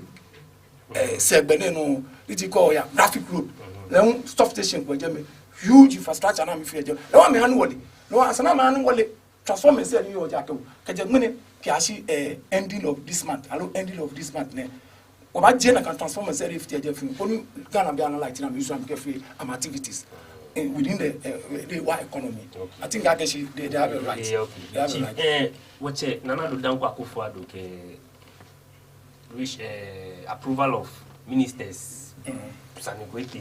Parliament. Nina ke a suspend. Ani Asoeji no koni a hold for now. Mapa so we really go concern about teacher union strike na. Yes, ko ba kan last year other stations say we na kama you akesh. I'm a service of condition of service. I'm a mutual satin. I'm a mutual libi na me feel like sanama lufa hame. Ni am ke chuni ke am ke ka pusame. Binisani am la lufuye akwe pusine agere pusana gelebu ekole eno yo sana wo no fiu gbejanu tunu am la lufa atun am ke je na kan. She asani am chon mi na feel. Ibo am tu wa adenje. Ni dinye. Other sister station na me we. I'm call dokuye amenyumu ni awame ni access ameno fe no ni special prosecutor ke ni ngmeno le hu ekubini si makok special prosecutor no ma wi one ke amenu chumu na mechu ni akeba metic ni bia le Ghana card dinu akefe no fe no Ghana ne ni am inspector ka Ghana card ni chese ku me ka Ghana card baya koni akefe am process na me ya me sa wi ene bank na metawo na ka me ke apululu ni am feel like na ka me ye Ghana ko bituele am ka special prosecutor higher court am ka higher court koni me teacher say he beni le yo ni ke ni ba ngwe na ka me pay no ni atun am ye je isa ka mla ko engwe egbe apart from mla ni ko ni ke wo Ghana card ke institutions ni yo man this many one town what ghost names ye wo payroll me na me tun na me trash na me yo scan na me every month money no tun e bi e fe tafrache ni mo bole chudo ku kati ni se mante ba iska ko kutuku no junu ake ba o mia Dr. Ladi ma ba na ke MPP government ba na ke ni ke computer ni ne ke digital ne ona fi what je ne ke ma ja post lim se no ka me pang am ke special prosecutor court agbene service of the condition of services ke libi na me tunu amalo fu e ka meta 15 libi e ko be 15 jinu na me ka amalo fu if 10 e fananie nai e ham they show 5 energy service of condition of services can now actually amene agbene can special prosecutor ne can libi kukume na me o apa me fine koni ameke amra lo fa trash ajubre because come to strike obi e dimi ni ba sofa na mo me bi yem amena bi yem amenya yem kona fenu wo ni kasemu education aya no yanga na bi pepe yes come alu fu fenu kuli yin mama tabe mo wala kan ka amra lo fu ka matashi ni gbejanu to ni call ni kindi bi na me raise ni 5 issues never amra lo fu apako ni aso ba ha ti bo la ga bi ji mo fe pa bele oh ni se ni ko ka ya me ke kula ame ba out ame ke kula shi tafrache inflation ti won no affect ame salary na ame amra lo fu e ha over 15 jo is at least 20%. I stand to be correcting about 15 to 20%. I'm not looking at ham. I'm living cocoa melon metawo. I'm not looking at metashi. Na fiam. In the park, no fiona metawo. Afiam. She going. She will back by me fight. Ni I'm damn for trash. Ni I'm a Jojo. If you don't have alcohol patins, as I can attract Latins, near school dream, you will be a failure. A bad man in future. Any team no track mean chima ke pan. No track. No, yes. I mean, agbenele won sani ko meko ni ewe you know, lo ma ke fata eji. 2020 promise na ha me concerning laptops sani. Ni acheche ya me 30%. Na laptop pele you know said entertainment am in an agreement but government promise am apart from the game I'm a union say am ke am a family. I'm like laptop and I can have me. Come back Adambri type. Ne ke ma janyo mo no fe ba kashi di former president mama time ni ame ha your government promise ake ma si bonu no yo mi asani government ayi si wo enu aha me kume ni me kume ka me sheku no me na me sheku no ame bo mode na fe mi ame ka ha no ke chief wo yo ko about education system oni inu nsia ke previous government ni na kan sani e wo ko ba ka RLG okay good no ke ame shikari laptop okay good obo no aka promise am ake na kama ja me ni ameshike klam ke libe fe aba ha me na kan laptop na me tatu na me wa ma si no na me yo yi ni government no ni ba ne that am dente na me choose am la me ni ba do na kan process na no keji ameshika ko ka ameshika ko me kam ni government amla lo ni tanu no mi Eeshã keje 2017 ka ba gbe 2020 ni enehu ewe no ake okay union say son ji many ame yes am ji many ame process na me charge na me cho laptop ke libi na me taw na kan she ona ka ya ba che me go ame percentage yes na akwa ham fine mo le ne keje 2020 ka ba ta 2024 2023 wakala 2023 no ko yakuno ni oba no akeshin ameni shame laptops amotone chekwa ke baneba ha one student per laptop ani no eleje amale ababa amale no ye dabi aje amale ole eja ke teacher fo epodi enchepo fine wakala ke union ni ametashi na memo union mo ameno ame decide na me ka amla lo ete chakpa na amla lo enye ko for feel ha le ni bia na amla le ncheke be ba ha students e laptop chief o to ni o he ne ke sani o ne ke sani na o I process na ke from governance is a process be janu tu ye other areas na ko na ke wa michumo ni ya no ye manem o ko ti wo le papa na mo yi uti education do kan ma lo fo identify ke students e taw laptop alo am taw no ko na manya me ke tuni ni eha ame kase ni ame ni kase mo aya hin bia ni first aid of computer world ni wo yo mi ne digital ke libi wo so ni pe ke bi amanya me kase ni ke ton true ni ke laptop ke libi na ku ne ya no ikaba ke problem say ni am na lufu ni am ke tite fo aso problem say ku me na wo no etu aka tita frache ala du doctor manu ba mu ya la ka Ghana bi alo e ka mu ku ri bem ni chief jemeno 2020 jemeno kemba ake all secondary schools in Ghana about use Wi-Fi. After installation, after I'm not going to go to evidence.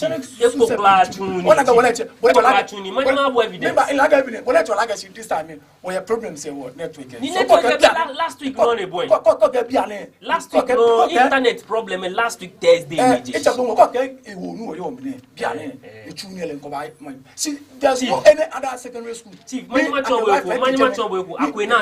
St. Thomas Queen's Achimota secondary school. It's can be a I mean, na buy your school say ni na kind Wi-Fi or jeme. No le if I take the school, ke school ti money your charge me call ni ke ma ja na gba no. School ba take in charge na me ko na gba. School ba take in charge. Mi twa ke school la lo ani ke ba. Ke school. Am lo fu ba yen ba fe loku ye die. Aba ma school ye die. Since ke school den te ba kwa ke si maintenance ke bi o school ba ho fi. No. Yes. No ke no me twa ke si otu mi twa ke si ke na kama jali bi ni uka ko metun ni school said that ko make take decision ka ama nyime na ma akwa kesa na gba bai alo Ghana education jimi ni ba akwa no kegbe si kaka ka si echuni no mi le no ni ni se no ba bi ene o tafrache no ba bi onye me vie no kutu na kama o mi te school ko me ni tafrache ni no to verify because me trouble akese Thomas Aquinas echuni achimota echuni nege Wi-Fi sanine every year I pay 1.6 million Ghana cedis busy internet. Oh, chief. Education watch. Yes. Education watch. I'm a research. Amen na neke na gba ene fe installation after installation she ask to how akashi ni entuni etuni nka ba kashi etuni ni keme school chomo mi o ka timota mi wa timota nteje ma etuni amaka wo ko solo na install ni ekole na gba bai etuni ni ekole na gba bai solo no le ko aka wo ekole ekome tuni kele mi ko ba kpande akashi system first system na gba yin bai chibun pe na gba bai asa ni tuni ko no ko ekome tuni sinagba ero le ko ba pon gbe mo yue ko so ga chu ni ko be to nja ke ni na fe fe chu ni no ka gba mu na ken ko amu na no no yo mi di ko wo ma yin yen lo ke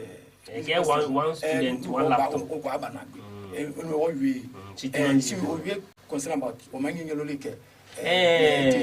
chief dan wo ba je me mi to wo le akeshin neke free wifi standing neke 2020 na je neke initiative every year appear busy internet 1.6 million eji no go na cause financial loss to the state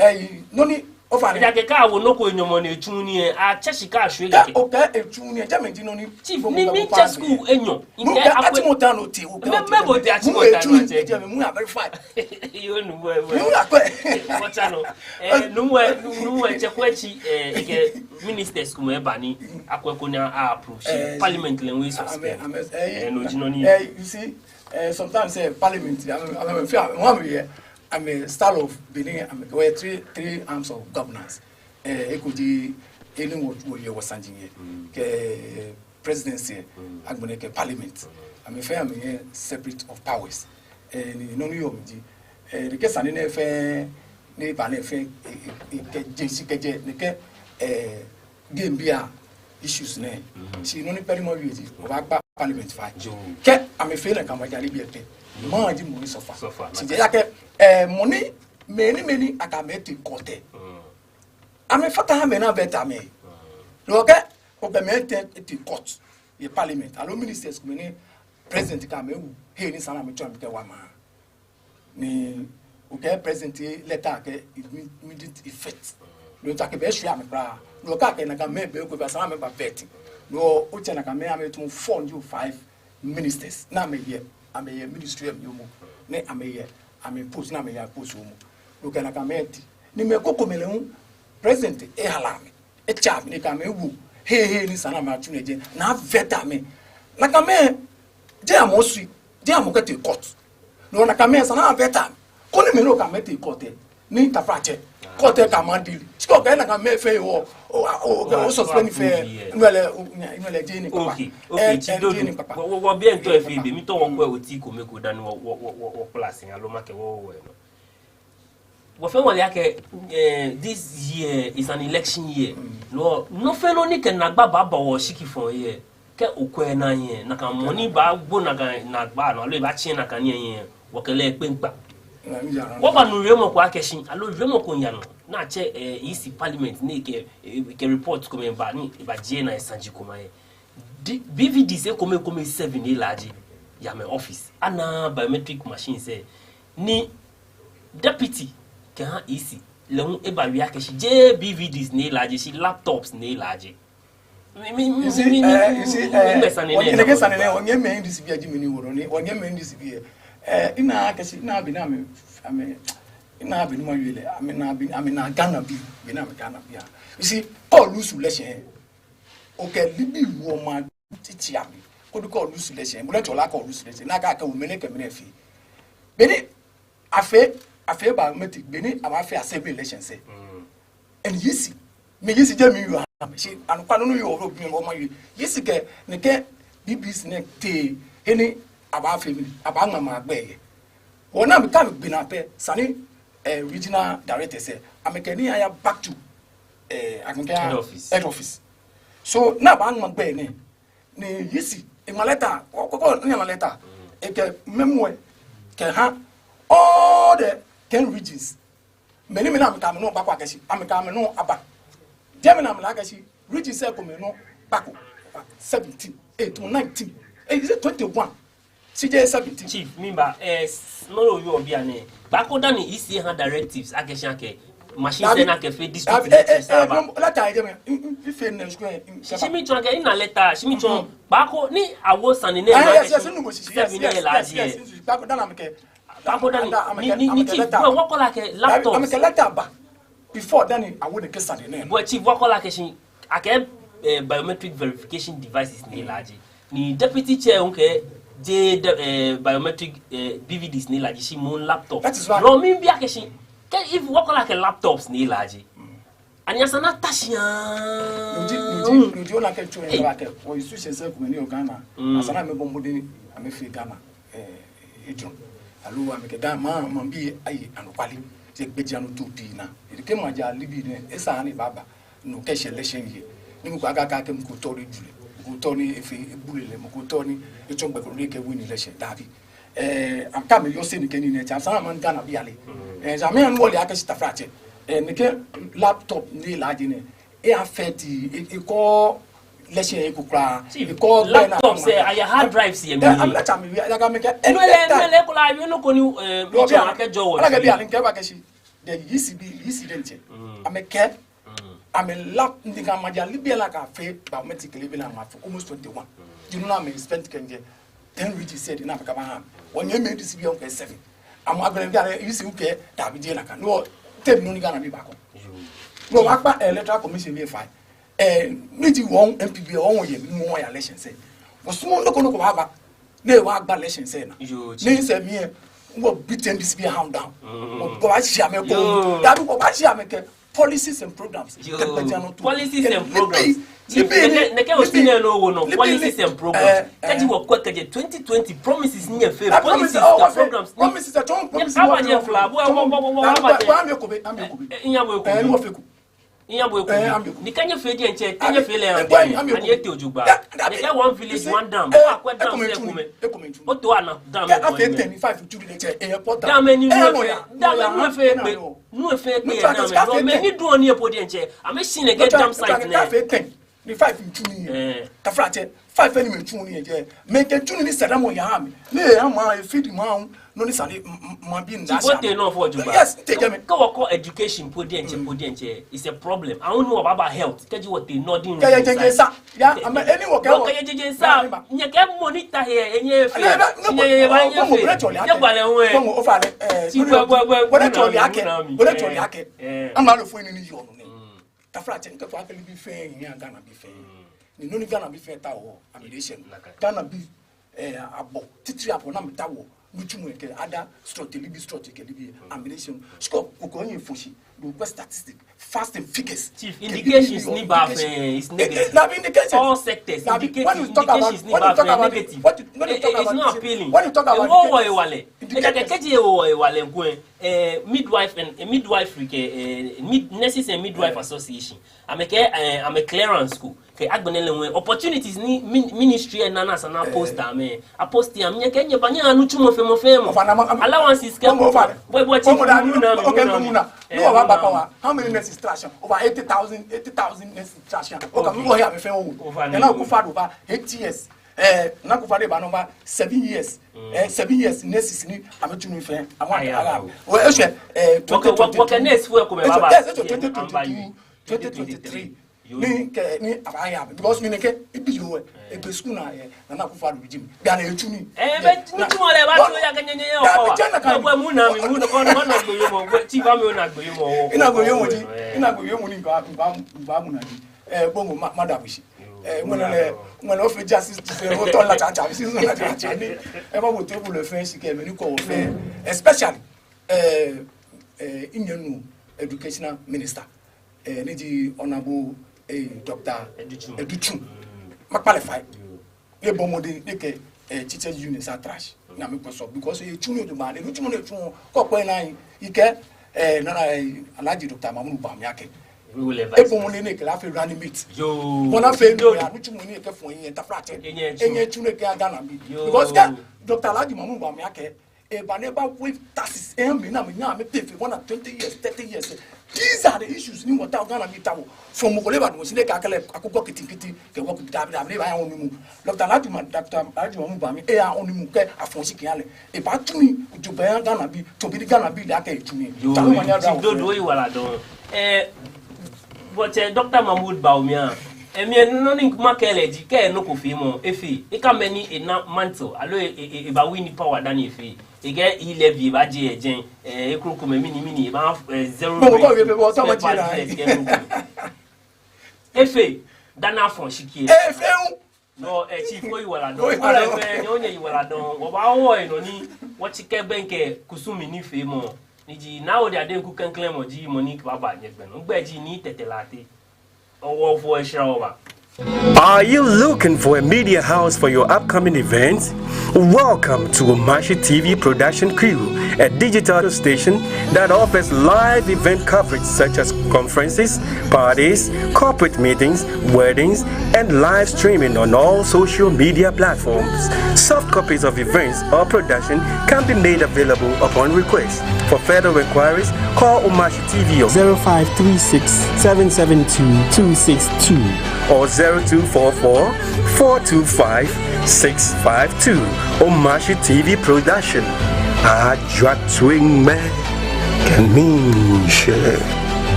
Free admission. Looking for an exceptional school for your little ones? Look no further. Great Aim Academy is thrilled to announce free admission for the upcoming year. Our state-of-the-art of school offers nursery, kindergarten, and primary departments, ensuring a solid educational foundation for your children. Don't miss out on this great opportunity. Contact or walk to Great Aim Academy now to secure your child's place for the upcoming academic year. We look forward to welcoming your little ones into our school community. Great Aim Academy, passion and excellence. Free admission. If just set the fire, no one can quench it. Where are you? You might be tate, you might touch a wet and they shall let me to Malani meet your pray. Anyagbe, it's your pray. Anyagbe, it's your pray. Anyagbe, it's your pray. Anyagbe, it's your pray. Anyagbe, it's your pray. Anyagbe,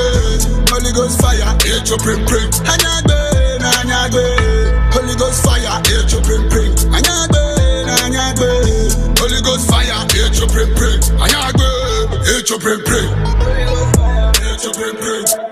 Cause a lang baloke gansha. Come on, mimba boy, me no coming tabo. Ofeni ni ye no coming jabo. Nanjakobo, Nampakobo. Nga cause a lang baloke gansha. Mimba boy, me no coming tabo. Ofeni ni ye no coming jabo. Nanjakobo, come on, Nampakobo. That's it. I know Amelia Cassia look at the Kawadonia man phone. Why you hear my song? Mini care phone. Now what's your song? See strong will bring pong. Kind of fast service is short to water. Tell a bad man them say we no go retire. We raga bada like we born in a Gaza. So me say we got it and I want it. My bit it. No matter touch up with and they shall let me to Malani meet your pray. Anyagbe, it's your pray. Anyagbe, it's your pray. Anyagbe, it's your pray. Anyagbe, it's your pray. Anyagbe, it's your pray. Anyagbe,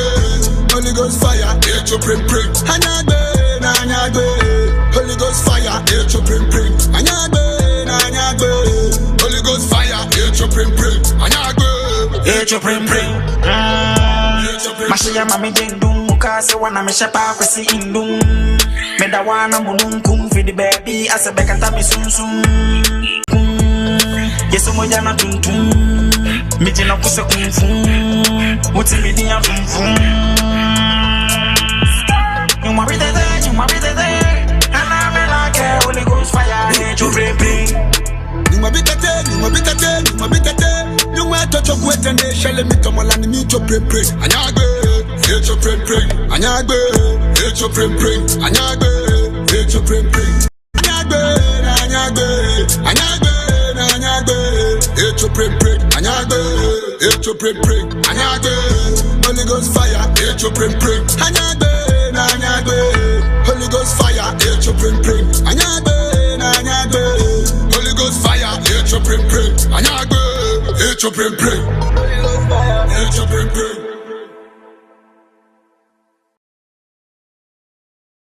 I see maybe. If just set the fire, no one can quench it. Wabenya, where are you? Numa bitate, numa bitate, numa bitate. You want to talk with the nation, let me to Malani meet your brain, brain. Anyagbe, hit your brain, brain. Anyagbe, hit your brain, brain. Anyagbe, hit your brain, brain. Anyagbe, anyagbe, anyagbe, anyagbe. Hit your brain, brain. Anyagbe, hit your brain, brain. Anyagbe, Holy Ghost fire, hit your brain, brain. Anyagbe, anyagbe.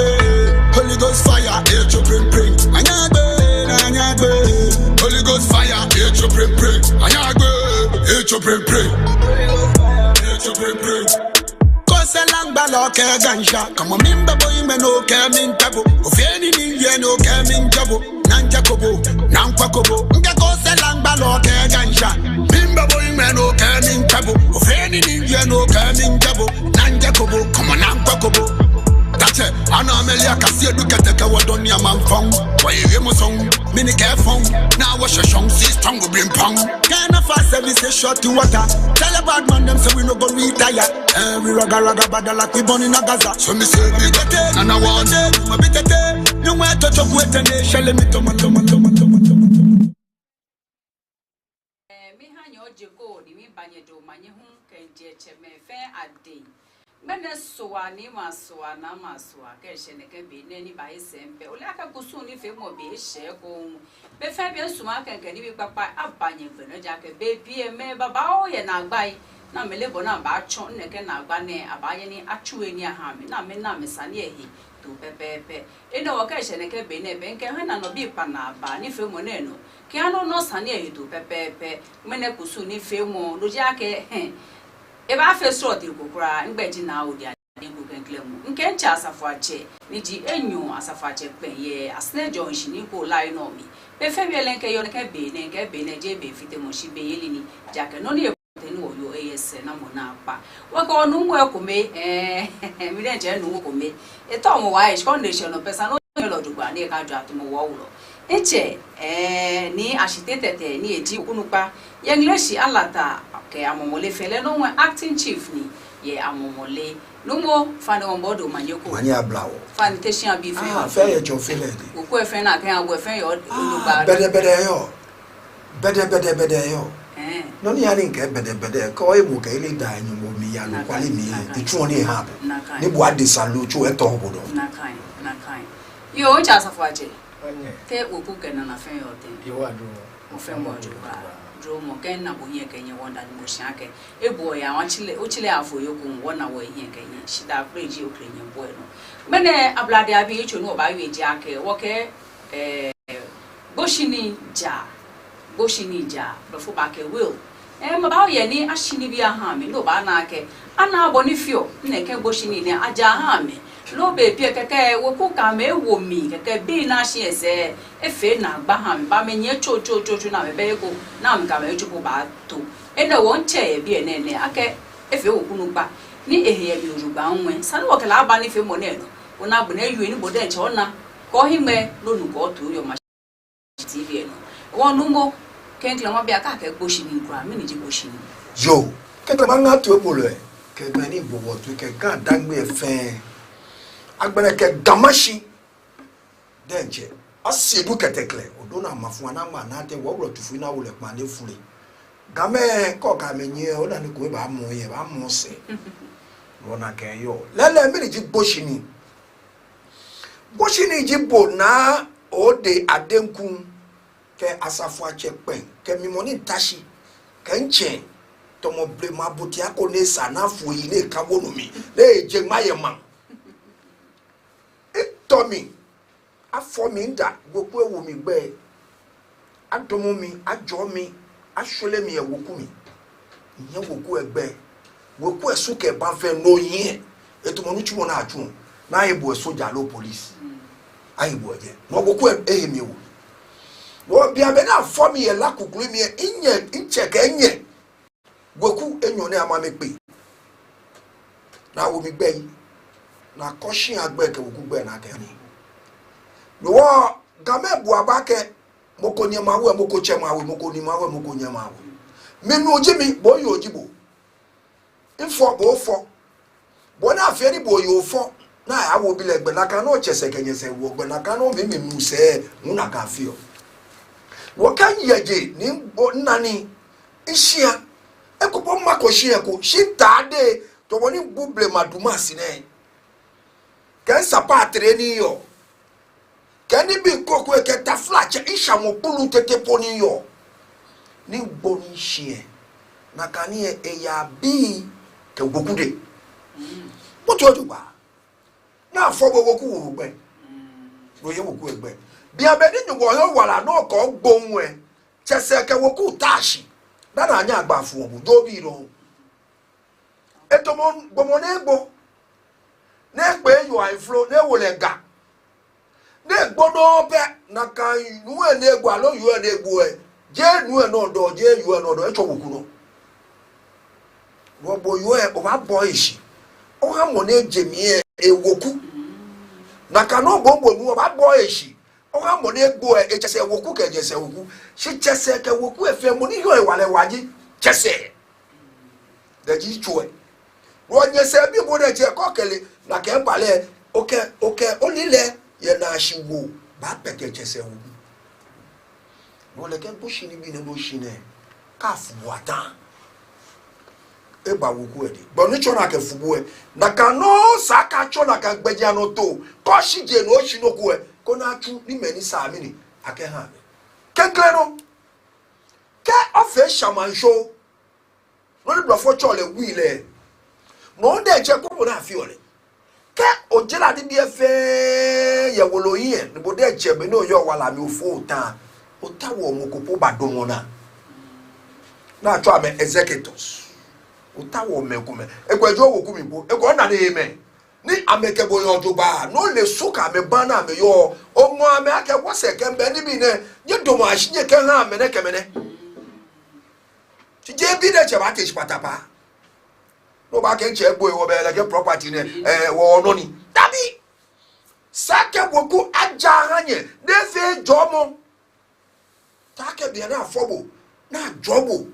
onunuko ononako oyi abagboje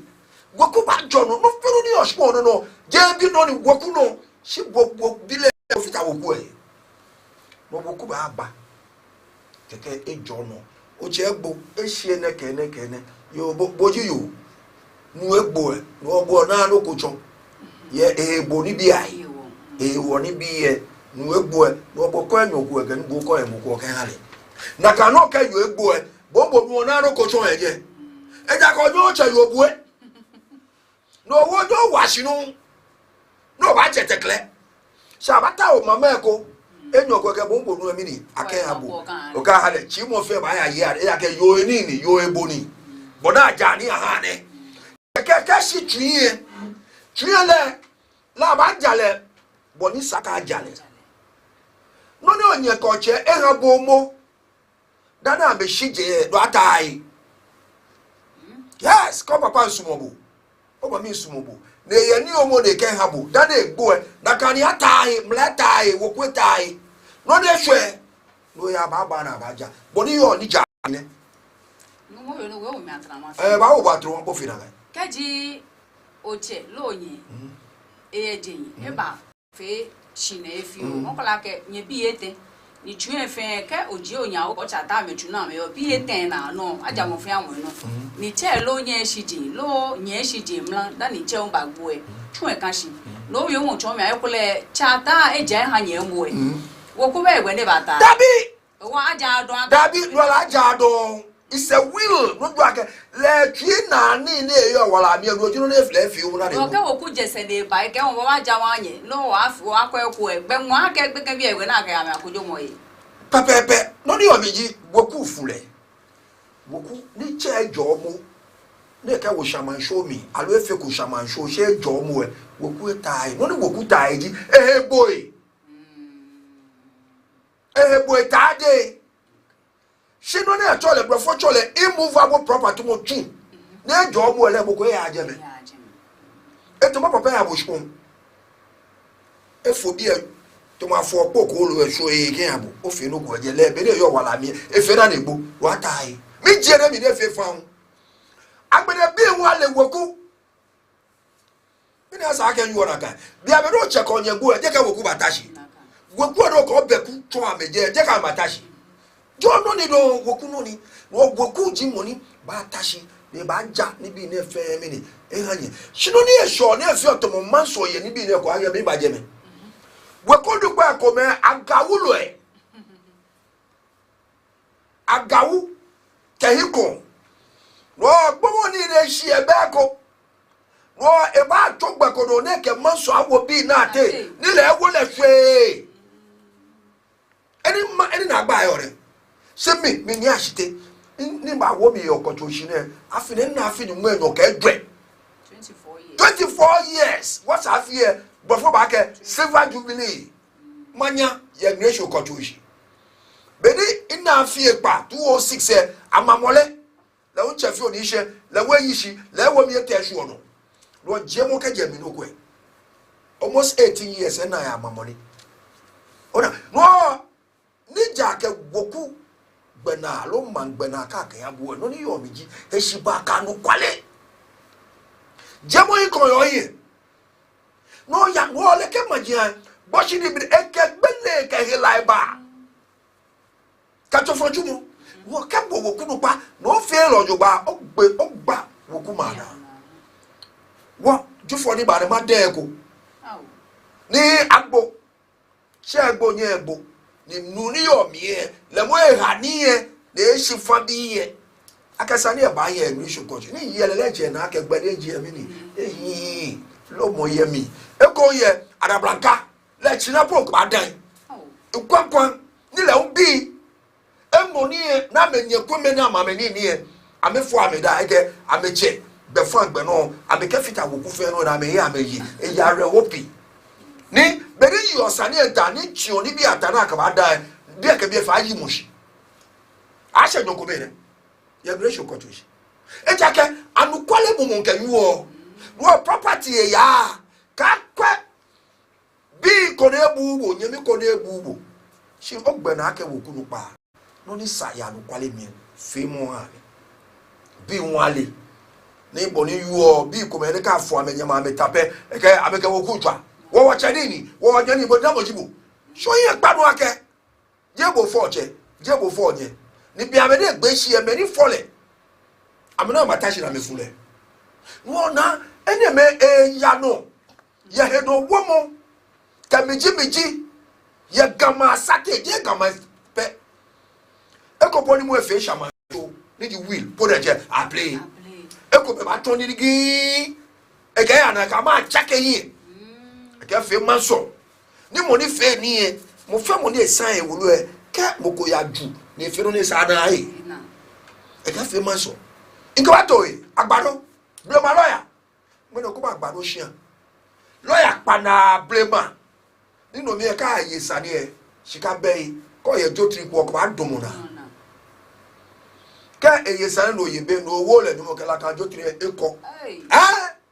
no e na ni bi baba o ne gbo ebi ne twa ame ke ni bi na me twa mo lawyer fo manso a me na agbado shi aye e bi ene ne efite me ne twa se ame unka lawyer se unko e bi lawyers di na no e court ko judges supreme court me no you are play no property sane me paga da me bi e fa ke wo ko no pa ko me chese ke nye se wo ku fie me pa nye fa e shiba kanu kwale no ji nyumo no ji won no ji blema bi na eho neti susuma fe no ji ametwi hwe ni ekolele che eto ni eto expo ne no wo de te ne pagba ke bo woku nu pa ni o ba sese tije ni o ba wule mi ko fe na ka o te lo ba wo ni ja woku ka ba wo woku ba ko ya bo no ba na ka lo ebo ahwehie na ye pa na ke age woku nu pa ba fa gonfi le kenkle ba ko keke nyese mu eko ke ye bi e ka to bi ana bi e hu ba ko ka to ata chi na ka ni bi e hu je fe akeji opo no a nyese ke chese wokudu ba ya atumi na ya ko no abaje fi ope no ne akwa achukusum no ne hweye se agbere no chebe de Germany aka jodo ha me aka feje ko ejake enyeke che tole na be na no ka woku achukusum am no ne hwe bi anu ni no fi ope aka ji opo eke woku ba chuble makusum eke aje ni no ne hwe ame bi ka me ye shine na me ye ko be fie ma me so ka me te twu emi e ka me bla me ne ko ne ko ni ka me bi ko me lo nye me ko me ke mi ni e ko me bo aja hu na anya awu abu na ka ke ahu san wo ko me ni bi e ke o mi ye no mi e wo ku me ke ye e ya mi ro ja sa wa fe ku so ke ake anya ke ko mo ne te anya ke ko le akọ ko be keke ka abu na akọ awusa ni obi ene akaya je eke aka kiame no bone ija ke me che ni ke mama de che info mama bu baba o keke na aye akemi ni je twa boy sisu o manye leke boni nyere nsumo no fe kunta to mo klaku ni badabi ne mabu wo se bi ke na bi mo to ahun eya e antu me bo fe to mo bola o dawo odawo e ondumo kada de sa fo mi dagari wo eni wo she boshi ni e gbamana e ga sharp ebule e ya wokuta egwa ni biare binya ya wokumi enye ye chese enye ye nyese ja ko fan konti o ma me yi yo che boshi ni ewo ni saka ma me jono amo ne fe shule mu keno ya shima boy yo cha sa fo ache wo ye mo ne yo fe ko yemi ni ta she mo le wo e ja ke e ke ma so chomba wa denje e bo ko ko shi kan wo e ko le onu e ko me ni bi ni ya no ye wo ko ma mi ni no wo a be ke ni bi ni no ko bele je o mi no wo bo mi je o yo wo do ba nyo mi manye kenkele maba gadangbe fe do manye nche ni gonte ajo kenkele tete chu ma be do manye yo manye wo ke gboshi ni ja ejole sro to enyo ayele hiami na ayele hiami ni onyo jagboshi ni kaji ake okwe na yen ko bella sense na ke jagboshi ni awo obumu o jagboshi ni ko ni fese mi ke shin ala echu yo ke ojinu ni ochonsele wo fe wole ake ke titri menu hule be boni weku fele ke boni wo ba na leji afi mi alo afi semie anyo apo oni mene nyo ya jole akeke be beton de ko me fi mo ye no die numu no die pa shishini mo nye ba anyo ya ko oni mi no e ba le na ka tumi ni bi e yo le nche kanyumbo nye tu edu ni ayeweku nu pa e ko me ni anukwale mo na me yeweku nu pa sha me ntwahia ke mamfe bemi beni mo le nche ke dembe ke yin lacha e ba tu eni ne na eko papa ne ti ne shi egboshi ni yen kanme na ba ja be chi atobe konkro ka wa ba ja be chi atobe konkro mi ne o efe weku nu pa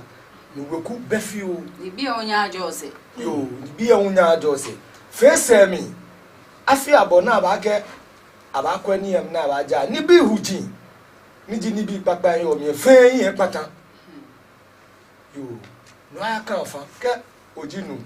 ni oye ifata lo etele wo fe wole ake ochonse ajale bi ami mami ajala ake okemene yin bi enu iwo sane ena twinfi edweche monefo ekome to ebeni edwe ba na kan le ba na yo aye nyaoko na ejechile mi na yo eye japade wa na ke nunko efo bi enumo mo ekele befe afi abone nunkonklo eba fe ni ekele fo bi kometo peneke kan mene na kan nyawo te ba ti mo ni ba yo ni afi abo esu ni eni akwo mo na ga akwa eni am na jagbushi ni aka ake ni eke ewu egbeche ni nunkonklo eba fe ni ebe kele bi kometo egboshi ni efe ebe na ga gbeke no si aja mi enyo pepepe na ebi enumo na eyo omo aha na ekomi na ha nu eni ba fe ni ehun ekele bi le ehun ekomi ka ji aka na ka gbeke ni nyumbo gbe ese mo ye mi le na ekwo na ekwo aga o mi afe bokome monye ma me ifa nke ne ba fita ameno e ha me ekone ni ayegboshi ni ko ni ka ocheja e ba bo shamono ani mi na sane abo shamono papa ni yo owo e shamo na egbo to e ba ye egboshi ni blema bi ame ko spoon ni dani ewo acho abi ekulo ko eche ko beshi ne papa yo ka dia ka me na ebo no to ba ye egboshi ni no owo e shamo e ha bo shamono no na ke ka kecheye awu oche shamo enyo no ejuola ke che biamine yo wala e yechuna je edwe ne ye bi edwe ne ke bi edwe ne bi le ko mi etema gbe yo ngene eba bi papa tu ye hia ne ba bi papa ni tu papa ni nge o shi tu esali ne ke bi ne ya matu ye gen yo le ya bitu ni chata yo wala ni chata le ntekela ke shi tu no ya matu ye bi e konji ami wale ke pa wale ne ya mampia ka asasro to edwe kadi aka ngene ni no pa no ni chata ke yin chon gbogbo ne ko pape ti ka woku pe chese woku ke nyese woku na apani mi na jagboshi ni ne naka tupia ka se edwe no fata kadi aka nyenye menye nu shishi ni nyaga ngme woku fe yin manja no jamejo ni woku nu pa John lo nile lo kafla ni tashi ni ba anye nu shiake che yo wala bia bi ene bachu bi mu na ke e ya macho ene lenche e ya ma e wo edu lenche no kome hu ye mi na kan e no kome ye edu mi ko tu edu ke ne ye edu ne bachu bi mu ne ba wo mi na ke ya macho ye ko no ne le hu etu e ma e pan wale wa ya ma bia ka sa kome ya ma edu ni papa ni wala bebe be wieje sa nene che etu ese edu ni se che se chi e ka aja e ba ni ko me jale kekenye jale ehie o ba nu ji ka e bi enu ekula e bi enu lo ya enu mo ne ekula che ye ko me ona na enuma enu mo na pepepe e wala mi wo ekula lege ha ege na da nwa ni ba ma bi chu ni ba ke ngboku ni ma jani shipon kan se ba ma ono oma lese tukasa lo ekula oma le enyo oba himbo ke ko hai keche ejemiye bebi enu mo na ye mi no sana sa ha ye na ego tabi jebe wo tun ake sile papa de ke che yo yes mo le bu ha le o le fo ebi kashi wo manye mi ba manye o kaji ake keke che beshin le papa ni ebatu ebi mo meche ba ke o yeso me na nyoji enyo ke efan no ba ko no ba yin shi che kesin le gegbomu be papa le to ga bi efen ke che beshin wa pa o no le ka ya je manye mi ba ni nyon ke mo ni nyon ni ke mo aye bi ko eche ko le bu mi ya le eche ko mo mi le eche no fe anu mi le yo ne ke tune ne ba bi na ke ya ma tune le konji mi wa le ke ma bi aka se ejo e wona ma ni bi enumo ye ka aja bi tun e ko wen ni mi ma no enumo ne hwe ne hye bi enumo na ka mi ne kwa tabi ajale nyamami nyamami nuele ajale nyamami sun na nu kometu e fole ono na aja ni nu ehie aba le ko ene le papa ni yo wala e ba tubi mo na le konji mi wala ke ba enye ke konji wala yin la cha ma pia ka ke ole aka ekun ebo no yo na kan iba bia ha mi bia na mfie shaman shoko akeo tune nke ha mbi ajoko lo neke nye me fa kaka te fe te ko aka she kan bia ajoko je ko ba bi ne mole o single room enwe asa ebe che fe mo ne she ba o mi se be ba ba ese e fe wu mo ne shi be ba te woku no ba te ba tonye je me wo tun ake ke fe wo lo ye he le mo ko be na abu she ka fe ko wala gbe na ba che oh lo le ma ba wole she de sheji e sheji agbe na mo me money le e sumo che de ko enye ke joju ba na bo ni na agbe la ba chele wi mo ke joju kele sumo ba ngme ayi jabe wo kele sumo ba ngme kele sumo ngme yes we ngme leyin la jage konja wala ni papa le wala ne ke ya ma fe ne gbo ke papa le gbo ne ba ko ne ma ke fata no so sisa ni e ko le ko cha na kani nye me ko gbele dia o jabe sare me na gbo wa ye ni mi do ju o yo ekoji che ye japade che japade e fonye inyuma twi na diabone yo Eeshã ekopo keji ake twi fa aha nabi bole ke che po ke ni yo jo aha nabi nu nabi nabi ani somo papa ni sumo ni ake le mo ko e na tuni kan shin le yo sumo lo yuba ay nabi le ko ni le mo ni nabi ni e akegbe fi owi tell you no fi ano because ni che yo no intention ga tun ya ga blame abi e ametu amepe ameko oshpon ni mo fe mo ko kaji ake mo kele ba yue no ko nsa na efe ni efe kana ka e nabi le kele ba yue se tu efi o ka e question ni awon na ga nabi na ke wo se mbeje ba anye ja na fense ba ke nkwe imbi ne ni fi mo wo se ameka me ba twa wo bosi ni ekomepo nabi mo ngbe na ake mo no ano ekomeka abaja ni wekunu pa be ojugba ekoni ko na che national chief imam ni baja bosi ni efa ni be kella yeshia ekome na ka ya court aya ma lawyer ni baja yo nuwe yo wala efo ni nyuma ye tunaji anyuma nuwe ye chapeau show ye mokolo kanshi yo mwene ni choice ene boko kanyen pele bi nyuma ene fe aya di se boko meto pe etese mi ya court mi ya nyi ne se na pe mi encho ma so na fi ete court a hun ka ba shi bi abo na ha ruling na ha judgment akayo tue chapeau fe won tushue machine so di abo o che no ya no yako le ekometo eno ni kaji nye enye me enye nu shishin iba kanya ge be mi be ni wo cheshi ni boko ni aya hisani eli ke nchebu o ya o shike ya ke nchebu ko o ya pele gboshi ni na gbe ke ekonu atan no ni cheshi e unka ja ekenye ba ko emureje jale esun de ba ke unko chapeau show ni omokolo kan shin ni ko ene yo aya gboshi ni eko ni nu seweku yo seweku tashin na ko ni emi na ja ne bile ko menile eke chata ni ji papa ni yo gbokegbo e kele kachuko memi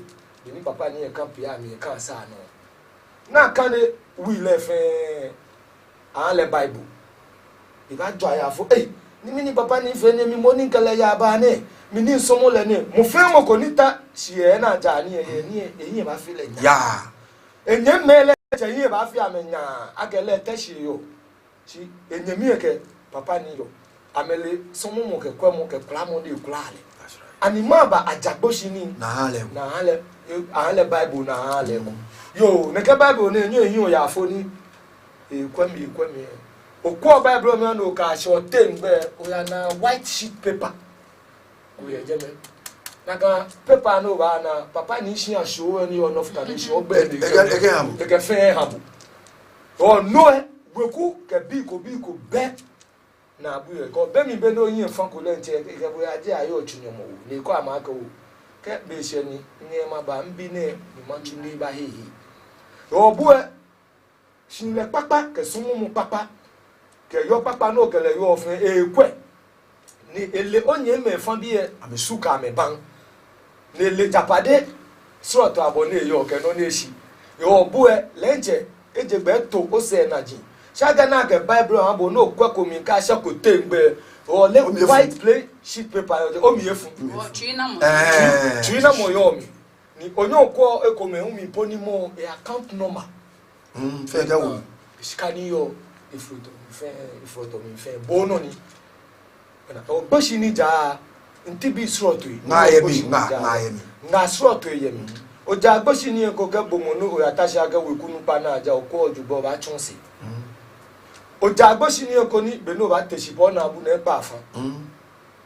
ake bonisa ke benisa no ye na ya le ake okwa ekome mi no e ba wo ko confuse oni bi ese na ya ja ni okwa je ni gboshi ni bi ekome we kunu pa esro to ekome won dangbe tete fe nko wo we kunu pa titri ye wo shin esro to ekoma mi ame jo ame na me dum ebo dibo fun ke ito fun wa memi yo oji wekunu pa biami boni biami beni mo yo wala ni le ya be tun ni ne le je oye ko wekunu pa ya na kan dabi kokoko she o le ti ami lebu o ba wekunu kunuku yino ya yino ba ewo ake monana la ake ju ofu ewo ngene e shono ake buba domo na no ba domo weku e obo yi wekunu pa bo mo de se tun se afi nyuma afi ne hu fa kwakwa ni ami ajako kan mene ni bile go fu e na nje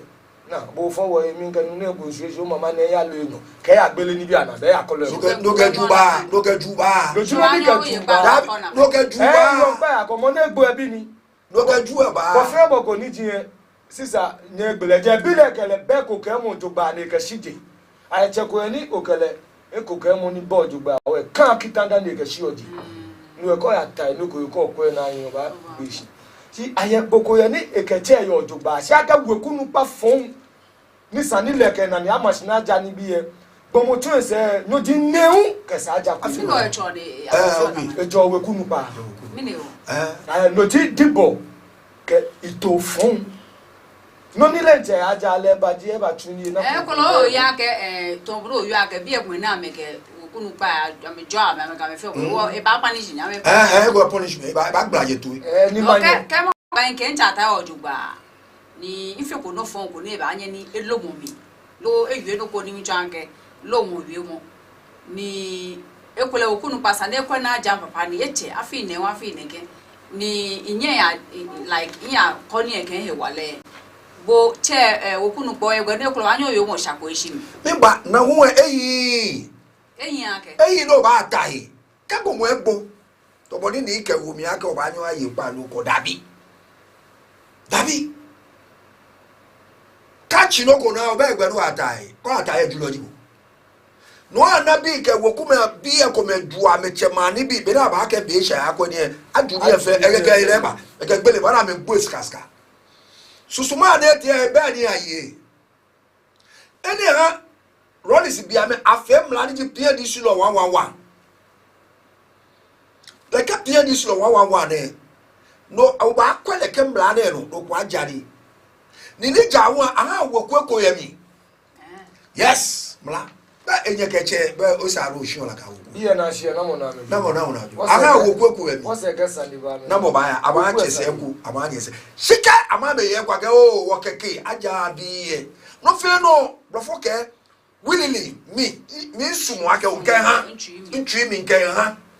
si do fe na ja ye shpo ne no saka ha chese ke nyese weku enyo ne no mi bileje chese ke nyese ake to mo je chama bi chama se bi ke nyama se bi o papa ma se bi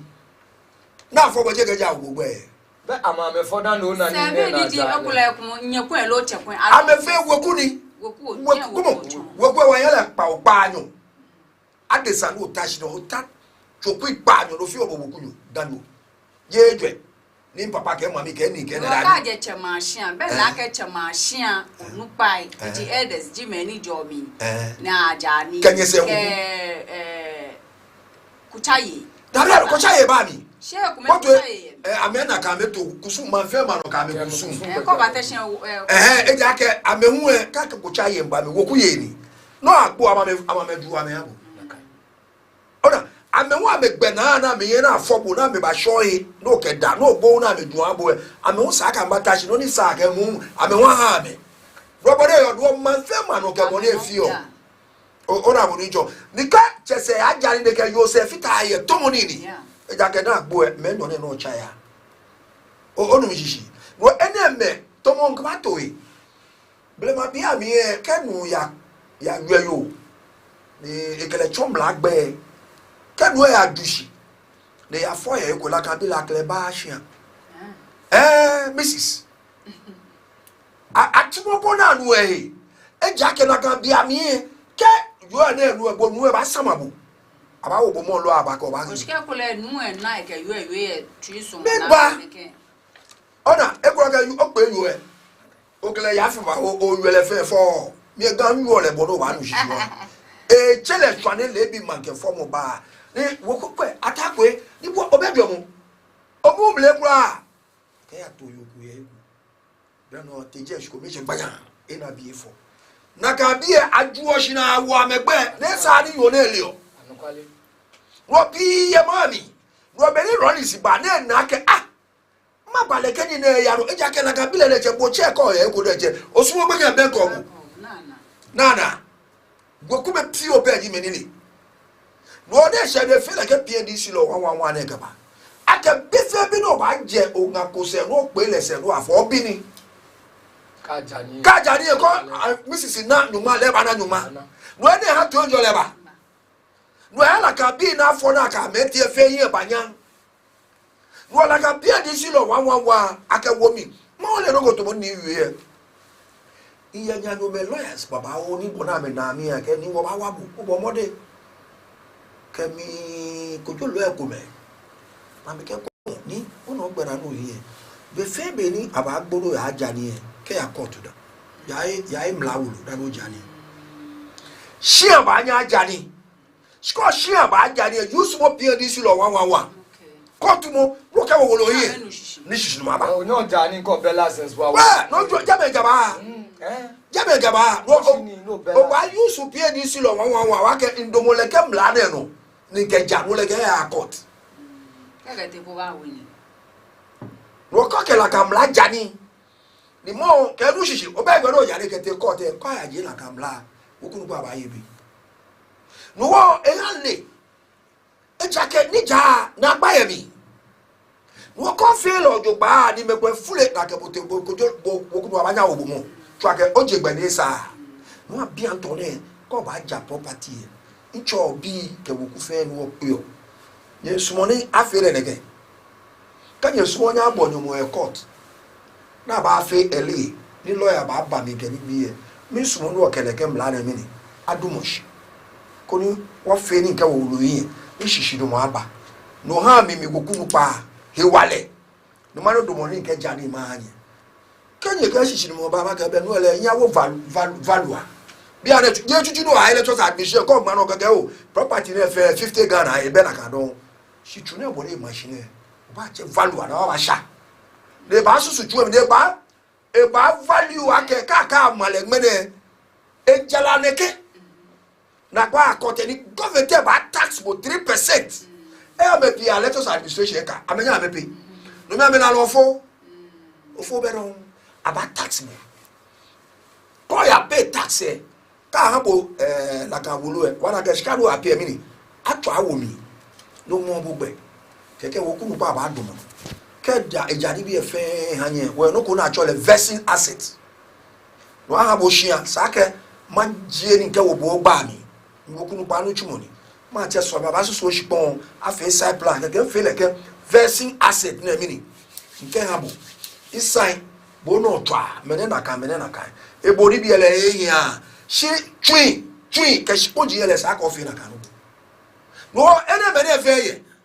no won pa GADANGME fa ke mo fe mo ni oje woku mi yo se woku mu se woku e na gbo asibi lo na biye wo ke shine papa ke twi jiro mi ni amu amemi bi ele hu anale bule hu ana e je ko cheye no bule ni mo ko che hu ba akọrun no bule ko ba na mi shoyo yi wanye ke no wa pa be ku ke jiro shine pa bule mako e o shino ta ko no mo mi ko papa fogbo onye poko lo che poko ba ebo le ba cho sebu no ba na ke pani shino wa ka wa igba agbele mo ne no na e ya no fe no epise ni game sumo gweku game yen gweku bi ojoba e ja ke gbe na yin ka che ka le gweku ojoba apase no ablema adu ayo keke akọ shia ke woku meni amenye gbe ni buleye na ba je na ayo abamu na kanu bo gbe ke shia ko ni ame bojo ba akọ ya onye yo san kwa se o le ro ni oje o sumu emobo to mo ma twa be no agbera re se gwa agbera ko kepe o be ko na ro ni ba bi ro ru wo ni awo bu awo he nu mo bo wo na kai sine papa ejo ishigba kanu kwale buonye ko che no gbile sa ake e fa abu na ka no ko amoko no na odi sini wota ke no no yu o e ya no e baba o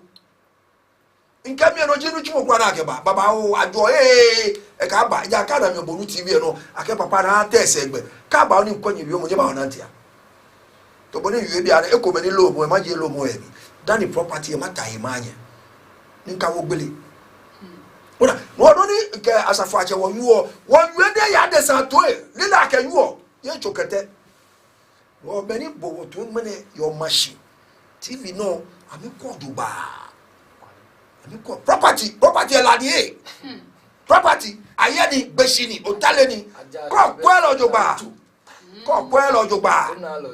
ona lo jogba ana ka je kokko e moko bi aka ke enna chuena ke ami sumo le ba ka esu wene no ta ba twan fete Agame wekunu ba ba ka egbo mi no yo tashine ja boye wale se no wo ka ji che gbele electrical ni ekule che lo nyenye ko efe will ye tenye chon ye ja da ba je no cho bo e weku cho na akyo na ja ba weku chese ke nyese ko ba ta na ba ja no will no ko wa ke ko wa fi wa yusu pie di si do wa wa che ba ho le ku me pe yo na ne chwe fe single ta ja le ten la ka no le aba kwe bi ana no lupa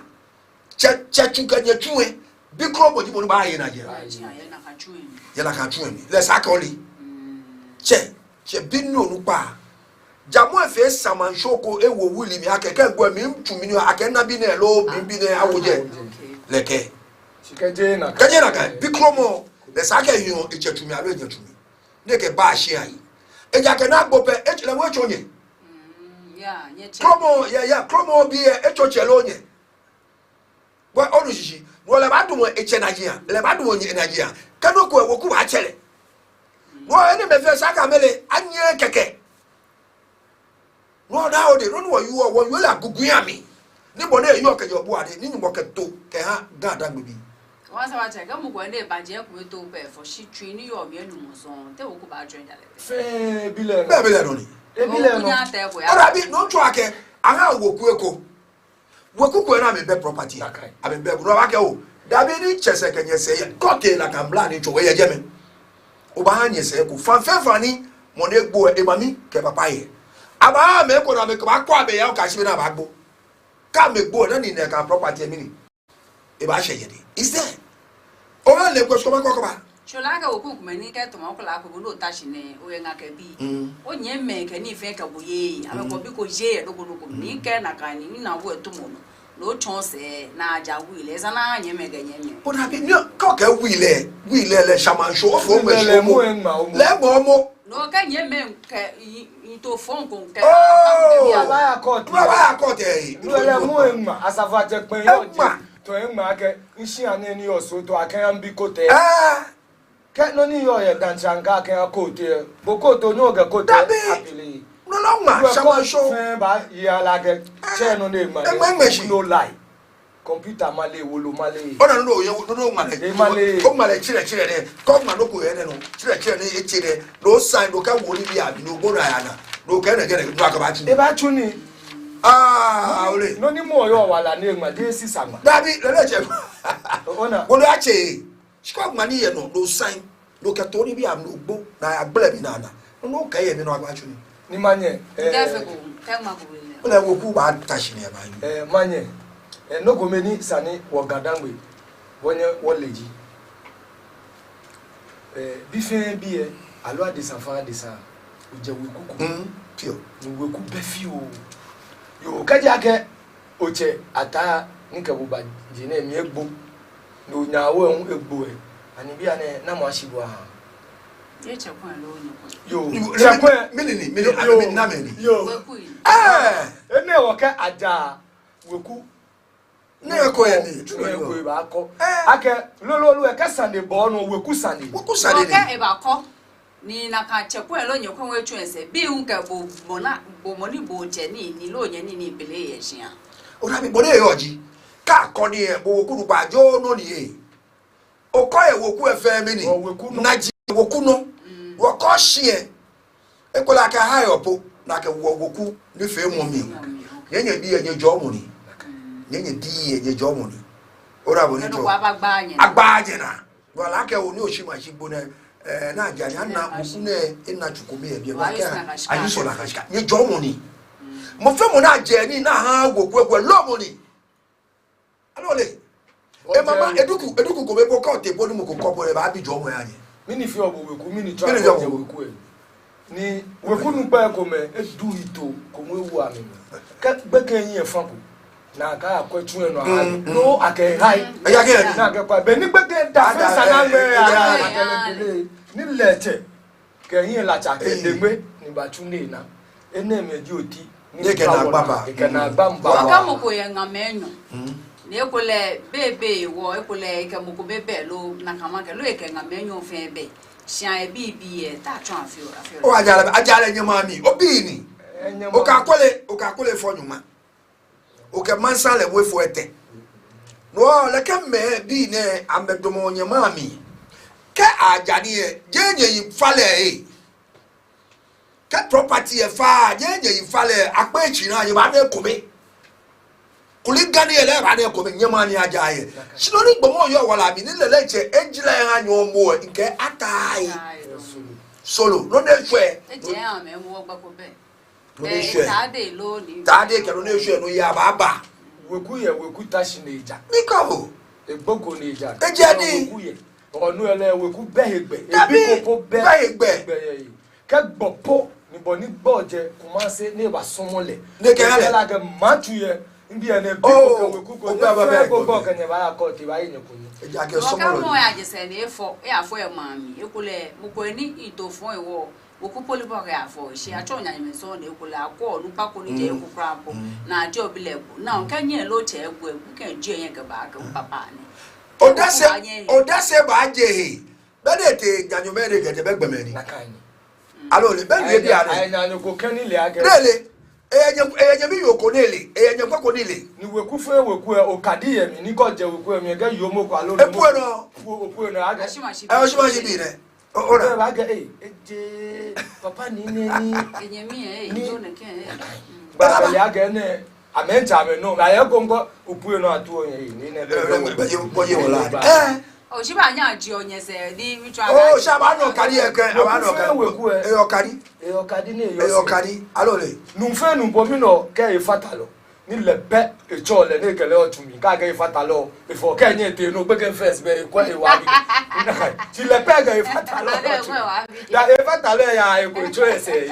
le pe kele yo me se ko ake mi kele yo afo ti e ba sa e ba kwe o ka di enye kwenko po ba ni le ba kwe ba ga kwa be ni gbe ne je papa ni adabanka ni ke cho ese na oni nyemi e ko ene ha weku fe weku keje ake oyafo bile eshun ni ake oge yoye to be ni ke chonye no osumo na ewo lo me dwete na ya be odase ukete ni gbeke unke wose na kele pu no weku ye weku okadi abana na abana shi afa mu mo ba chaki ona ke bosi ni efe mumoni komi ami suma bo sister ko apela lo ke no ko beje niji abake temu mi kanka ko bu mi nkemu ko wo temu beje le mi dabi no ko brother ba get secret ta e ko be won wo yo na ka ke bo nke yo ne ke te wa mi abi gbogbo dabi e kashi no bia be no ya no ba de ni gbeke no ya fo na kle ba ni anale wo ku emi e onya nyo mele amele la ko shimashi bi ne e ko bu akwa ora gbeke no ora aspache bi ni na ifo wo te wa je go ti e ke sumo ni nga ibo ni nga yo sei temu mi ni nga tagbala ya o yo efoko no ya fo e sumo ni de ke lo leke no ye ko beje la ni temu mi ni so e ko bo nya ya mo be akala baba na no melente ya mo gbe kan ga na o baba re na o baba ebo le o baba be wa ba unu akole wo no ko beje la ni temu mi ni no fe no ba fun e mo ko eje nke no adi don yo adodo ye ka papa ke fun naka e fun si wa adi no ko so chabi na gbe mo ba wo bi e adi do ma no chino kula adi no ba na adi no ba ba chino be afi bo na gbe wa me na ka mo bo ame wo jele me no ko bete mu shi enokwa mu ke na mu na ka na sadi no e fi oto mo akwa ke temu mi ni ja ke bia me ne shakuboni bia me ni sa ko yue fa do to amale no wonu pai bo aba ke be show ke bia ehye no maye Omanyisa ni ma bi no ne la ngwe ya no wa no wole ke ayewo ku hia to wo ku hia ko le ke nchata e mami ke papa hia ni ema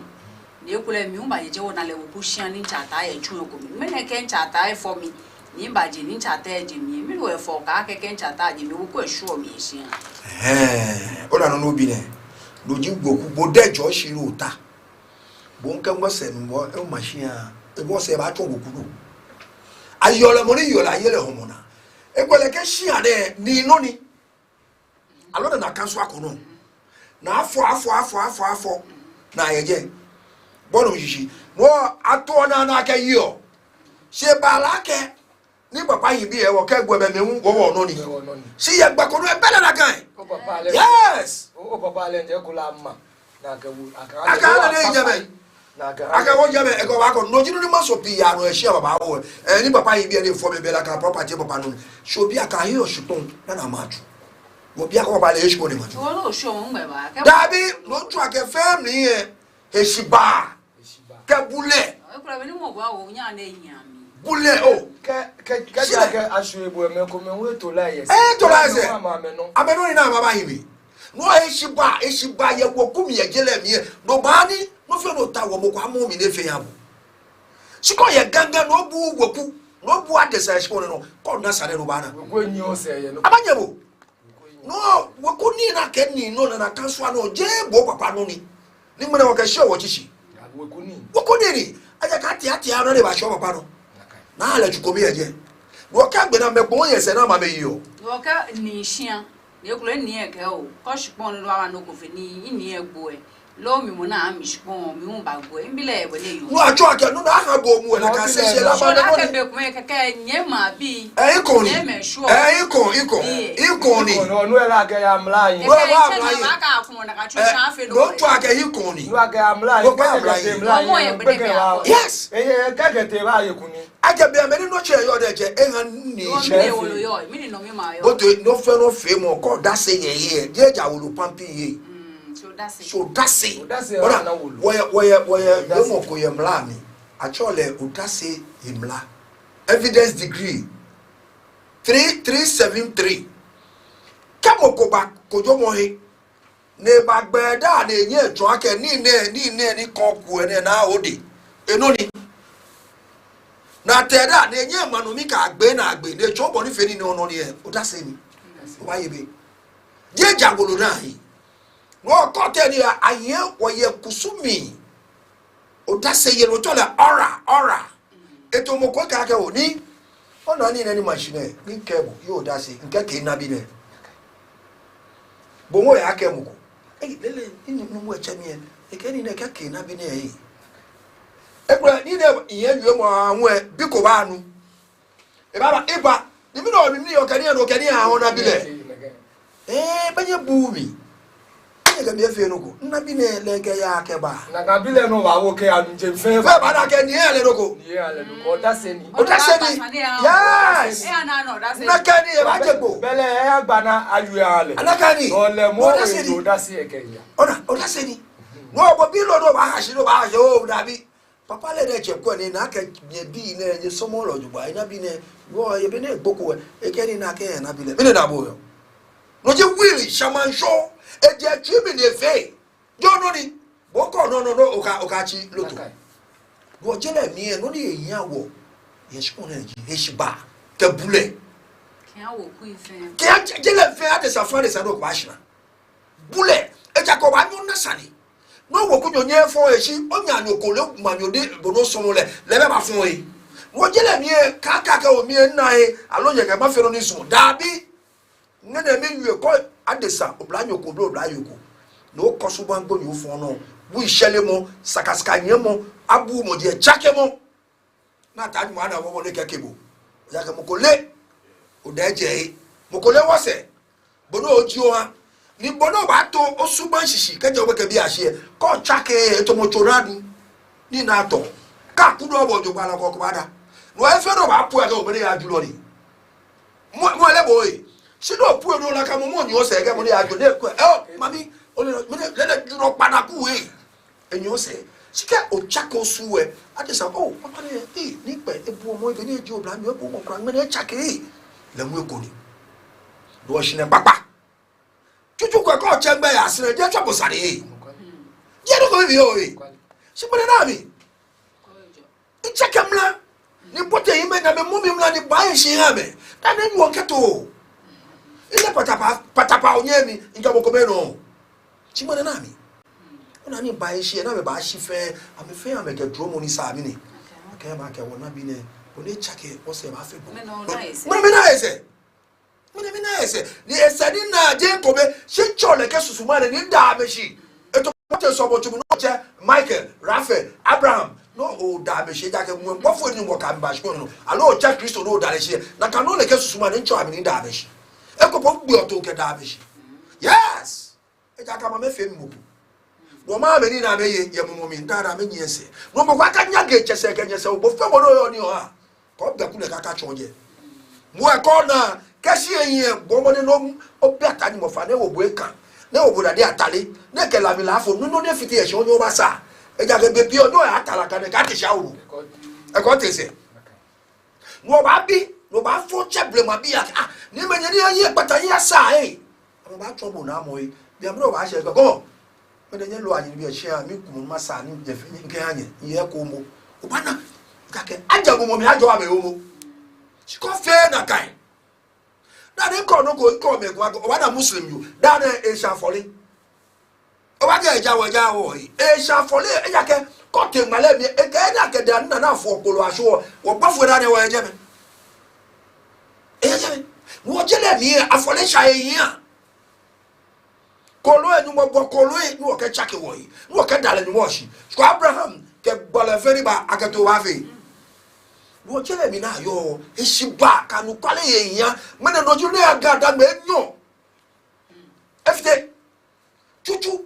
ni wo ji continue wo ji mo ka bagale so mo atun gbefe gbewa ami sure gbe ja ye gan mo wo atada dani gbo enyo ba mi ni gamate mene mo mena funfran kan fra be ka wa wo me fe abe wo ni hia ko me ni obu ade hia na agbo e ba yin jeme ena wa hia ko ayaya me hia ayaya me afutule mena yaga hia piero abote mi anu nya beje do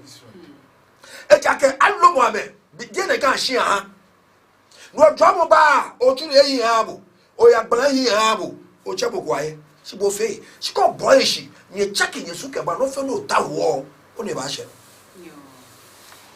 wo bi efe bi si ko mi to ma bibo no ko bi ba gwe ake ka ba ha abaja bo shi ni me kusum ko ta fe da na nya fe lo thank you kusum klede ni yo ji ka gbomo gbo ne shi ni bi e aya cho sisa kenkele okay o ba chere o ba kano ye gba ero le no ni e egwadi bi ne fe ne na ne chu ne ke ole ne cho ne na ska ne ke chu ni we fe wi le mo ne shi lo ba chele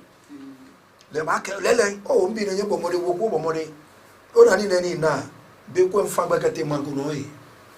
ni chu fe ke ya domo noko je me na ska ni fe ne ke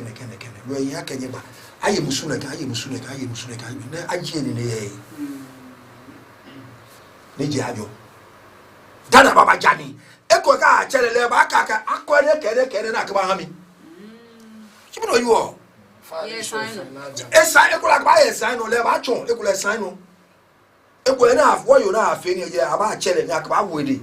ko ke wo ehe je me mo ba chon le ha yes mo le ba chon le ha akeni e hale dada ba ja make bonogo no bi ne ma cho wa yo ko badan a cho le wo yo adua ti ka le wo cho wa e je ska jo blogo de ka ba so do e die so me ko la fokunye se ba nu e a cho le ko fun abi mo ayepi ni e mo fe na gba ni bi ye kan adua na ebu e bi yo ko me ne yo akwale ke o mami to fa wo ji ne fe te ma nyama so mo dabi akade mami ni ele de mami ke di bi eje no e bomode ne fe na ne te tongo ke je fe re anina e cheshka ino cheme ba mini ba lo amani ne kete mene e ke shi ha e yoro ko e mami shi agu mini ena to njole no no fero no akpa agenshi akoya no kwale mi dada tai kaga mami ni papa de o yaro atai mi no vio e mo ye no kagbo mo gbo e atawo no ablema kagbo mo gbeshi no tese nyese ayafo no akwa ka mi ni ko shima shi ya e ko ya e aju e alo ya fe mo ko fon do ka na na ba ta na ka muso na ba ta gbonu e mene ka te ya la fe ya la won ya o le no ni yese lamo be ma fe na kai na ba ta je no kaka biko abaye musu ta na ba ta gbonu e o le no ni kemo kemo ya mo le njo le no ni kele ya ana woni jo no je le mi e kan se fu no ba lo e no kwamu no li ake blema bi ye o ka kwa agami Christopher je muslimi ji se mo na no ko ja muslims kwa kusum Muslims ame kwa kusu o jake ame no fero ni okora diji adini eme eto mo kusu no ofio no no aba me dano na me hwele alora le dana me hwele e school wa ya fa ske mo chele ho mi no afi o mo apa ifa fe salaka dashi an lo mo bo saka wole ne wa no bi aja ni keke shishi e ko me e ga ba ge o wo Christopher ji wo dare to ra me de sika ochun ke gbepe o wa to enjoy le mini iba eja ke be ni egbo na hala ta de ne ke te e meri anina mi chobo komi amisani meri anina e ha me ko no awo ogbe ka fofa awo ogbe imaje bo kan ni kana fe ya pepepe no de ke te e eni bi de ke je bi eje ko eta e fe hwe no mo ko ma ba ka mo ba le mo ha le be mama ko me de hwe be ba bu ahun sko e ba gbabo ko bo te mi ba gbabo sane ni bo de choba na ke jele mi kan shi wo kaka manche ko jibo kaka ko shipi ko jibo asafa che ko manye ko jibo o ba fe no esumu ye gama ye shipon fe shipon no dabi eye ro ata ni aye keke wo e kashi bo ne ji ka bo de tomo wa nwem na wo na ka je ora ka ya le temo mi aya le to so bo tu em no do pa blo na blo ko wa ko ka nu mo yo dabi je ma ya le mi ni temo mi no a chole komi ami wie mu teke agbaje akona me bi ko le so ya fe to njo le ba ke enchon e ko me ba ton ni bi e akaya nsan no be na ba twa le ke ngre twa ni ka shu aje lele ko ke shu aje me bi ro ba ko o ya fi ro ba fo ye elori aya e ko me to be ni ni wie ni fu ewi mu aya e ko me bo ni aya ko mi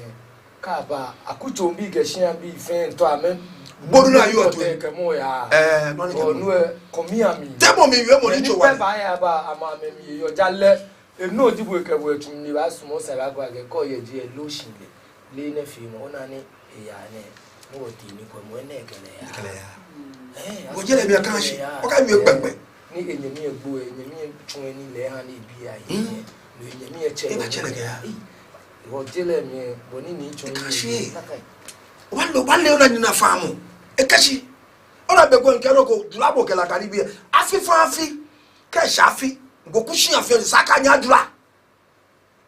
goku du ba is alright o gba na ni e jake olero ni woku e oblayan bi ni je woku na ye woku egbe fe aya fe ye ma goku nu ba le je ngene teme yo je shi en yo shi agba yo je nko oblayi aya tun asa ya le woku nu gba da ogbe ke lo le be ba machine after church ni e ga ora gete nakai wa wa dangbe shi everything sako dula e jake oblayan bi ke yibi na mewo na gbai sako de shafi e o ba no watabi o ba dula no ba fai o ai kolo wo ba ke wo ku fe ba na swa komo ona woro na atwa ko twa woro na ke teje le fe woro no twa je pen na gbe eteje fe susuma ni te mu mi ba ko na ka no ka dan ye na wo ba ka mi afon aswa akehe ya bidi no de bi ye e ka se folo no nya wole ya agbere goku di na shi ni moko ya ta ye ko joba ble machine bo fe mo ye yo koko e ha ni bo na o afi e komo bis bi gbera lo yen no ka bu bene ma ka o bene me ko bene me ismo ni ke kwa to Ghanaian mi afi keke e ja ka de boy no ni yo kenga fio afita ni wiemo ye wiemo ne ankai ke 2000 name ye ni inche kwa komi ba chance e king of kings da kuma oni ba chance oda no fio ni be no ko fie bande wo shia e komi e Sunday wato ne Sunday yeni nyawo amanu ayo amonton nene oni ina komi o chola anta e Solomon Breji Eeshã shia komi la tebi okoshije yo oni baga ake ya leba shia we ku fe na eba bua oni mba ngeo anta ni mwa jiti e chance ni bi sheni aba wo le shwe ni ku fi o mana ati mama ke neka zimi le fe o chaki ni yue fa ata e ke ya ke mba jo simbo mo le shi e ba bu mi ba ko shinna e ne fe buku shi an shi bu po mode ni ya machu ke machu ata wo ni samba ni imi fun ni en shi ni ya che ma mi nge na lo na attack ma mi ncho le sister sister oni attack ni ya ge wo na ji ajili se wa ajite ni wo na se wo ajite gboni aya wo gboni so ani ni nge wo isochi ino peshi skani ni ene na ke chaki ne ke dabi ni ma mi fe won shishi yo nke mi funte afi ala fa agbe na ni ya machine esuto ka njema mi ba ke so fi machine je ke mbi ade ni amu Eeshã ne on tasibe ko ni ke ko ama wo le ma la tebi oko shi ya da montage oni wo le di pa la tebi ko nke o manta di no ko ke mba e ka o no ba bo nda ga be ne be ko ba ka share se nke o je na ka be ni inni ajete Freddy Bear choe ise nke o ba yo no ko ye send Eeshã no ke mi we mo ko o mo ya machine o mene machine ka nje ma mi mba me nje mkwashie fio mi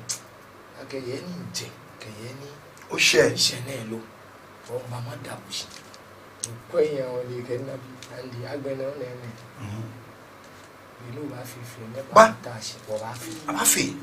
o no ni yo wa fe ko ya ba dragon o ba nje no manchu ni weku nini abakero e ba ko ka ja ga weku fe ke e ba onan e ko ka o weku no fe no ko akoji weku ni ba ni o ba mu mi ebo ya fe o ya jajo da ya so no ba yo se o ba ya kolo ka fe no go Eeshã ko ba wo je o ba fe yo se no po ida na no ba no aka aya tumi aji opo nakai dana fio nene ya ngene go kwa ga shia je ga po ba na shia me shia mamante sika okwa weku eme pana emi shabe ya be ba mi no enye ya akesani e ya komi ami bi dan le bigbe le ya bi enye menete ni egbo iwo asegbe si a machine ye kamati ase efite egbo no sie ma akucho ni sitini bogo na ya ga nilelo ke jon logo be mi aga isani aya panish na aya na komi ami bi na meka mengawo ana ga ba ma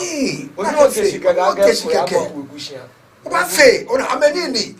ego ni la ga shia bia be ni numwe aboade na ba to je atodibo ye shia ni ye wo ko ye ni blema ke ya ye la ke gbele wo dibo ye shia nínú ye wo ko na me solio nnu we yo le male ye shia pia mi no amene ka cha foundation ba je no ko aka buye ni wa no ko bo example ona wo ma aigbeme komo gbe na be ye chikata family tamako ke kume abe fi o se akusum ye keta ona ni so ete no shi e na me yo me ni ayaje ni ka shafi e mo pe won ni lawyer o jeji o mo pe mo ya ne ba yi sire no eye yobo mama e je mo e bo te shi ami e je tukuta e ke mi janu ma ya e ka wa no de ta we bana mo de gamenye ka ya fi na me ba me go kushia o me Christopher yi akwawu Easter ba ya boko man afi o ya no isile ma le no e ba nyage o ba na jo to ya Easter dabi nya wole a no le ru oje bofemo ne yo wo yino no na ne afite sa mo asa no me nwoku nupa na aka me ne e ka afite isumo ni masa ko di to jola aba ko ni ma na agbe papa ko mo ni tashi ne ko be ne ka mi feri for my jele mi shi da na sholo mo ke no yamba ora mo ni jo no mo fe mo akola kan so ma na du kwale afa o yin aka kon ni ano nje asawa champion na agbe mo bo ni fi ma bana yo be ina agbe yo mo ni nka gadangbe gatete feji eshiba pe di gbomo adesa o eshiba ke o shinle ka bono ba fa o na le eha loni ke bo hin o je shinle loni ha no fi ano ko no pa le gbe oni ne sho no ye je shinle ngwe kuko be fi o ni mo fi amo ko weku mi no je ke bule ke eshiba aha weku e no fi ano ko mi na weku fi o ke bo ona na no ya ana obi alo nyemi aya ke na Eeshã so nga chichi nga wo wiwe mo nka gadangbe yo na gbe ya ne omote Yesu amane wo ani mi pa fami asusu ma fe so ga gadangbe titiri ake blema ko eje na ke gan yo ge gadangbe yo wo Yesu amane wo no ba tun mi pa Yesu fa e ka wa tun mi ne ejaje wo ni wo lumo e ko gai ni wo fe ni fon ni wo yu adukwale ni wo bi wo deje wo ko wo ni ake wo ni ni e mi pa fa na ake wa tun mi na dan wo wa bote madu mo mi ka fi yeli mi bi to njole mi yan yino bi ni bo na megbe suban goyin wi shelemo skaska nyemo e ko bega mai no ablema ka ganyo bi afi ni fo ake gbeshi ni eja ke ko be si mo na wo ko wo fun mi pa fa achake mo bi wala to na asfa che yu e mu na ka no mbi o eja ke ko ya na ku charo no ba pa fa na mo ka kebo o je ko e se na mo ka ki o mi wo ya wona ku chi ana ngmene won ha gatete ketede ke kokko onika woton anwa kewo wo ba won shi ni atani mo deje e fabofo e ni wo anu quality na ba tomo kamashi ko ni mo wo gbe ni wo ni bi e ya no na klo wo nya mini wo pon ni se binu na e yue no kwa ke gabayi e ja ke kan kanu kwale fe je lawyer fo e ni game lawyer na me bo ablo abi ba ye wa wi dabi wo pa fai ni no fe no mini ayawo won pa fai ko ni menile amele akabe ko echo chema we kenye ma we won pa fai won pa yi eshiba kanu kwale afi wo de yen mocho ni won ye waya wo yi ga pese ni lumu e una wole mancheme na wole ni ji ame no ni patapa kagbe na be kro ji ame no ni won pa be abeyu ya be na ke no chema ni aha me ko ni bo ka ya bo fita ina ya ni na ka jo mo bo kwa na eko a osua now the mususha game mususha fine pa no fi oni ma bi ne ko ni ene mesafo no ko mo papa twa no manyaba ya no wa ego oh sade a chi ne mi wo yi o mi na kula ke bi ko shi ne ha gbe yi ke tufa tumu pa ne na jawo yu ata to na tune mi ke echi na kan ji ni shola ke no me pie na me fo abafo meri ko wonfo wala baba pie ni ashishime ashini aboko aha ya gakola eda fe ame ya ogbena mo ne shi ole aka shi me ba wa na enye me titile ke ye afa yin e bo mo da ke ameye nye me ya ni na be ko yi mele be yo bidi ke ba ke ba gbena ka me ko mi no yo che je ke ha mo ni ke ba gbena ka fe no wa sha ka chuka sha dabi je ke ha mo no ha mo ko be no fole ya mo no for you bo nu ro ke yo bi ni wa me shisho wo ye wa la ka yo bi le ha mo no fole wo ka aja o kele fe ni si ajo aja le no kole nu mi e yin na fe ye ni ya ni e yo na fe nu wo le ne bo le yo jilo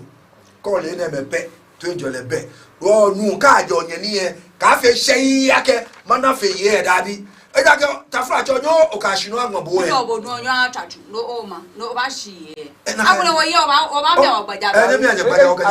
amesi asi ara me fe asi amesi wo ye wa ko na asi amu fe mu wo ajale no kole o yo ele nje onu obo mo si onu ya gba asi o wa ya o tu e kan ke ko ago nyemi bi kwa mi ke de ko age de ko me ni na ja ne na kai ni si bo han nyemi mi ngwa mo sia na kai o da ana kai ha bo no jo no ora ana ko ni abo no jo no ha wole wose ekole pana no ya ekole wa afite si biabo ni o kekeko o ni gba o ga yimi onyu si owu le fo eni no ba kan bi no wule e no ka e fo eni weku kabo wedi na kete e wa ke ni tun e kan si no nyeme fe no ko nyemi bi ko ne bu obo be ni ko ku e ba yo back be ne ba vise ba sla abo ke ni bi o ke ko si o tun ala ga o ko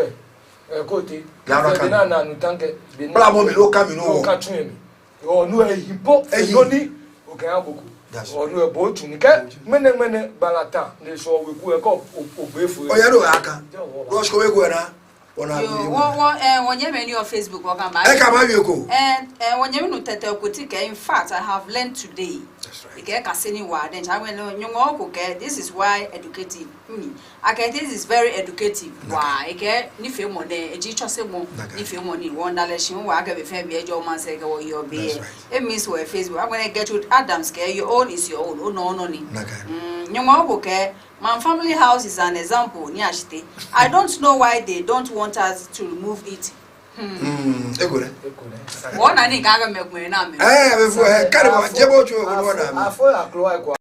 wa jebo leno e ke nwo ko ke asafo ache ke ni ashite nyewula don ke nyenu chumo fefe one le won bo ra don no agba te top ti ke in fact I have learned today e ka se ni ye e ka se ni wa get to that dance get your own is your own no my family house is an example ni ashite I don't know why they don't want us to renovate it ake bencho ake ashini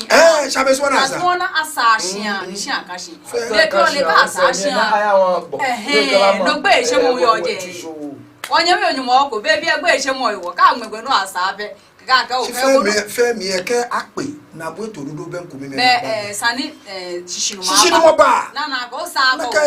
so sa ke ashia ni go ka go family house na o ye nyam ni bonu we yo le ji ke ja ke osa bomoni osa ni wele ke ape nsishinu mo ba na gbogbo sa bomo no sa ayeye na ju ana akwa ga yo ko shop we ni o shishin o we fe afi weku no ya bo shko ke fi ko pon ga ke fi wu na kai ke ji o choose ka fa ta ge ona no you one ichese o ko choose Jamestown British Accra afi side plan anwe woku no as far back 1927 na ni kuku mishi 39 abaye woku nupa anyako as afi woluero and you know the miracle ya wo so bi akenshika fe current side plan ima fe side plan ni che woku fe ni gegme na nke so bi esemba wonye musu no e ja ka shia ni bole wo fe amegbe ye no ka she bi ye gbe na ga ni fe bi aneke ha atu ni mi fe wolo papa mangbe no ke ya bo se nge mi gbe shinka gbe woku egbe ami ada wori jo woku egbe ka no shishika ga fe ni wokwe ya abanya agbana ka beshe ni wokwe no shinu saka kumu ni shike ba ni saka ma ekele won kemini ka kumu je keke awono amale show e kwa ma plama no ye mama ngreshi ne ko probite bi ye ba me fi e ko me ya no na ka yo no ka gbo no je woku mi ni mu adrobo e no ni sa bo ba ko se fi o shinu be ye shemoji nye ka eche ni yo mi ke gbele no asho gbe wo many feel like na me pa ko ni me ni na eku e abeke ba sa me awo mo ka mo me wo yo be wonye me onyo ko no nga fo ma oboji ake bo mo ke wo ko e fa atashi na be na oyin to ko yin ke ko te ake je no ba ko no ko ya be ko le bo oyin odi ya sa ka go sa ni ko wa ko nyo ko ma family house e je be ni me nyo se gati e dan bo shi aka sha manfo do ka ma na shita mu ndu ndo la ba e tie ben de ko me ami bi e ka na wale a chole ke ba cho aba chole ni ba cho ni ke ba no ba na ke to je le ba ateshi keke obu ade ni ateshi keke bodo je wo so no wo se cho woku no no ko cash ni mi no ni e ko bo fo mo no cho mi o je gbe ko yo no ai gbo ko yo no gbe ni yo no weku no ni mo sise o de wo ba cho wo bi no ba fo ko na bi e cho ame fo ko na shi ane ko ni shi ane na ga ni do ya yo chame ganye me gada go bi fe sane gbe ngo ni kase mo emi wa ni je da ni nda bo se ja ke gbe boy si mo ko wo che bo ake o fe che enwe sano wa fun obi a to ma choso obi mi nda bo si wa ake gbe na fe bo short e bo abu no te oh ya ka je che baba Kaya de kana wa ba mama. Fe go na ta we ga takusumi ele gbe ise bukube. Ajo no. Asa kwa che wo you adon wa be fe bi mi da wo shuru ba denche. Yo ablade abi eje wo ko ni fe money ba wo ke go shi ninja property. Mene o ka se go ka no ko le ake o ke che me be jo gba bo mo de ka je mene ka ya o ja ko nya o ko cha tai wala mi ka se money e no pale ka jo se ja ko lu wo se le wuku ba fe wa na ke wuku ne lo bi eje wo ko ni fe mo ba wa nyiru adon ka wo tu ngbe ji na o di ade ko kekere me no chi be ko ne nke nye fe nye ka shan ko mucho.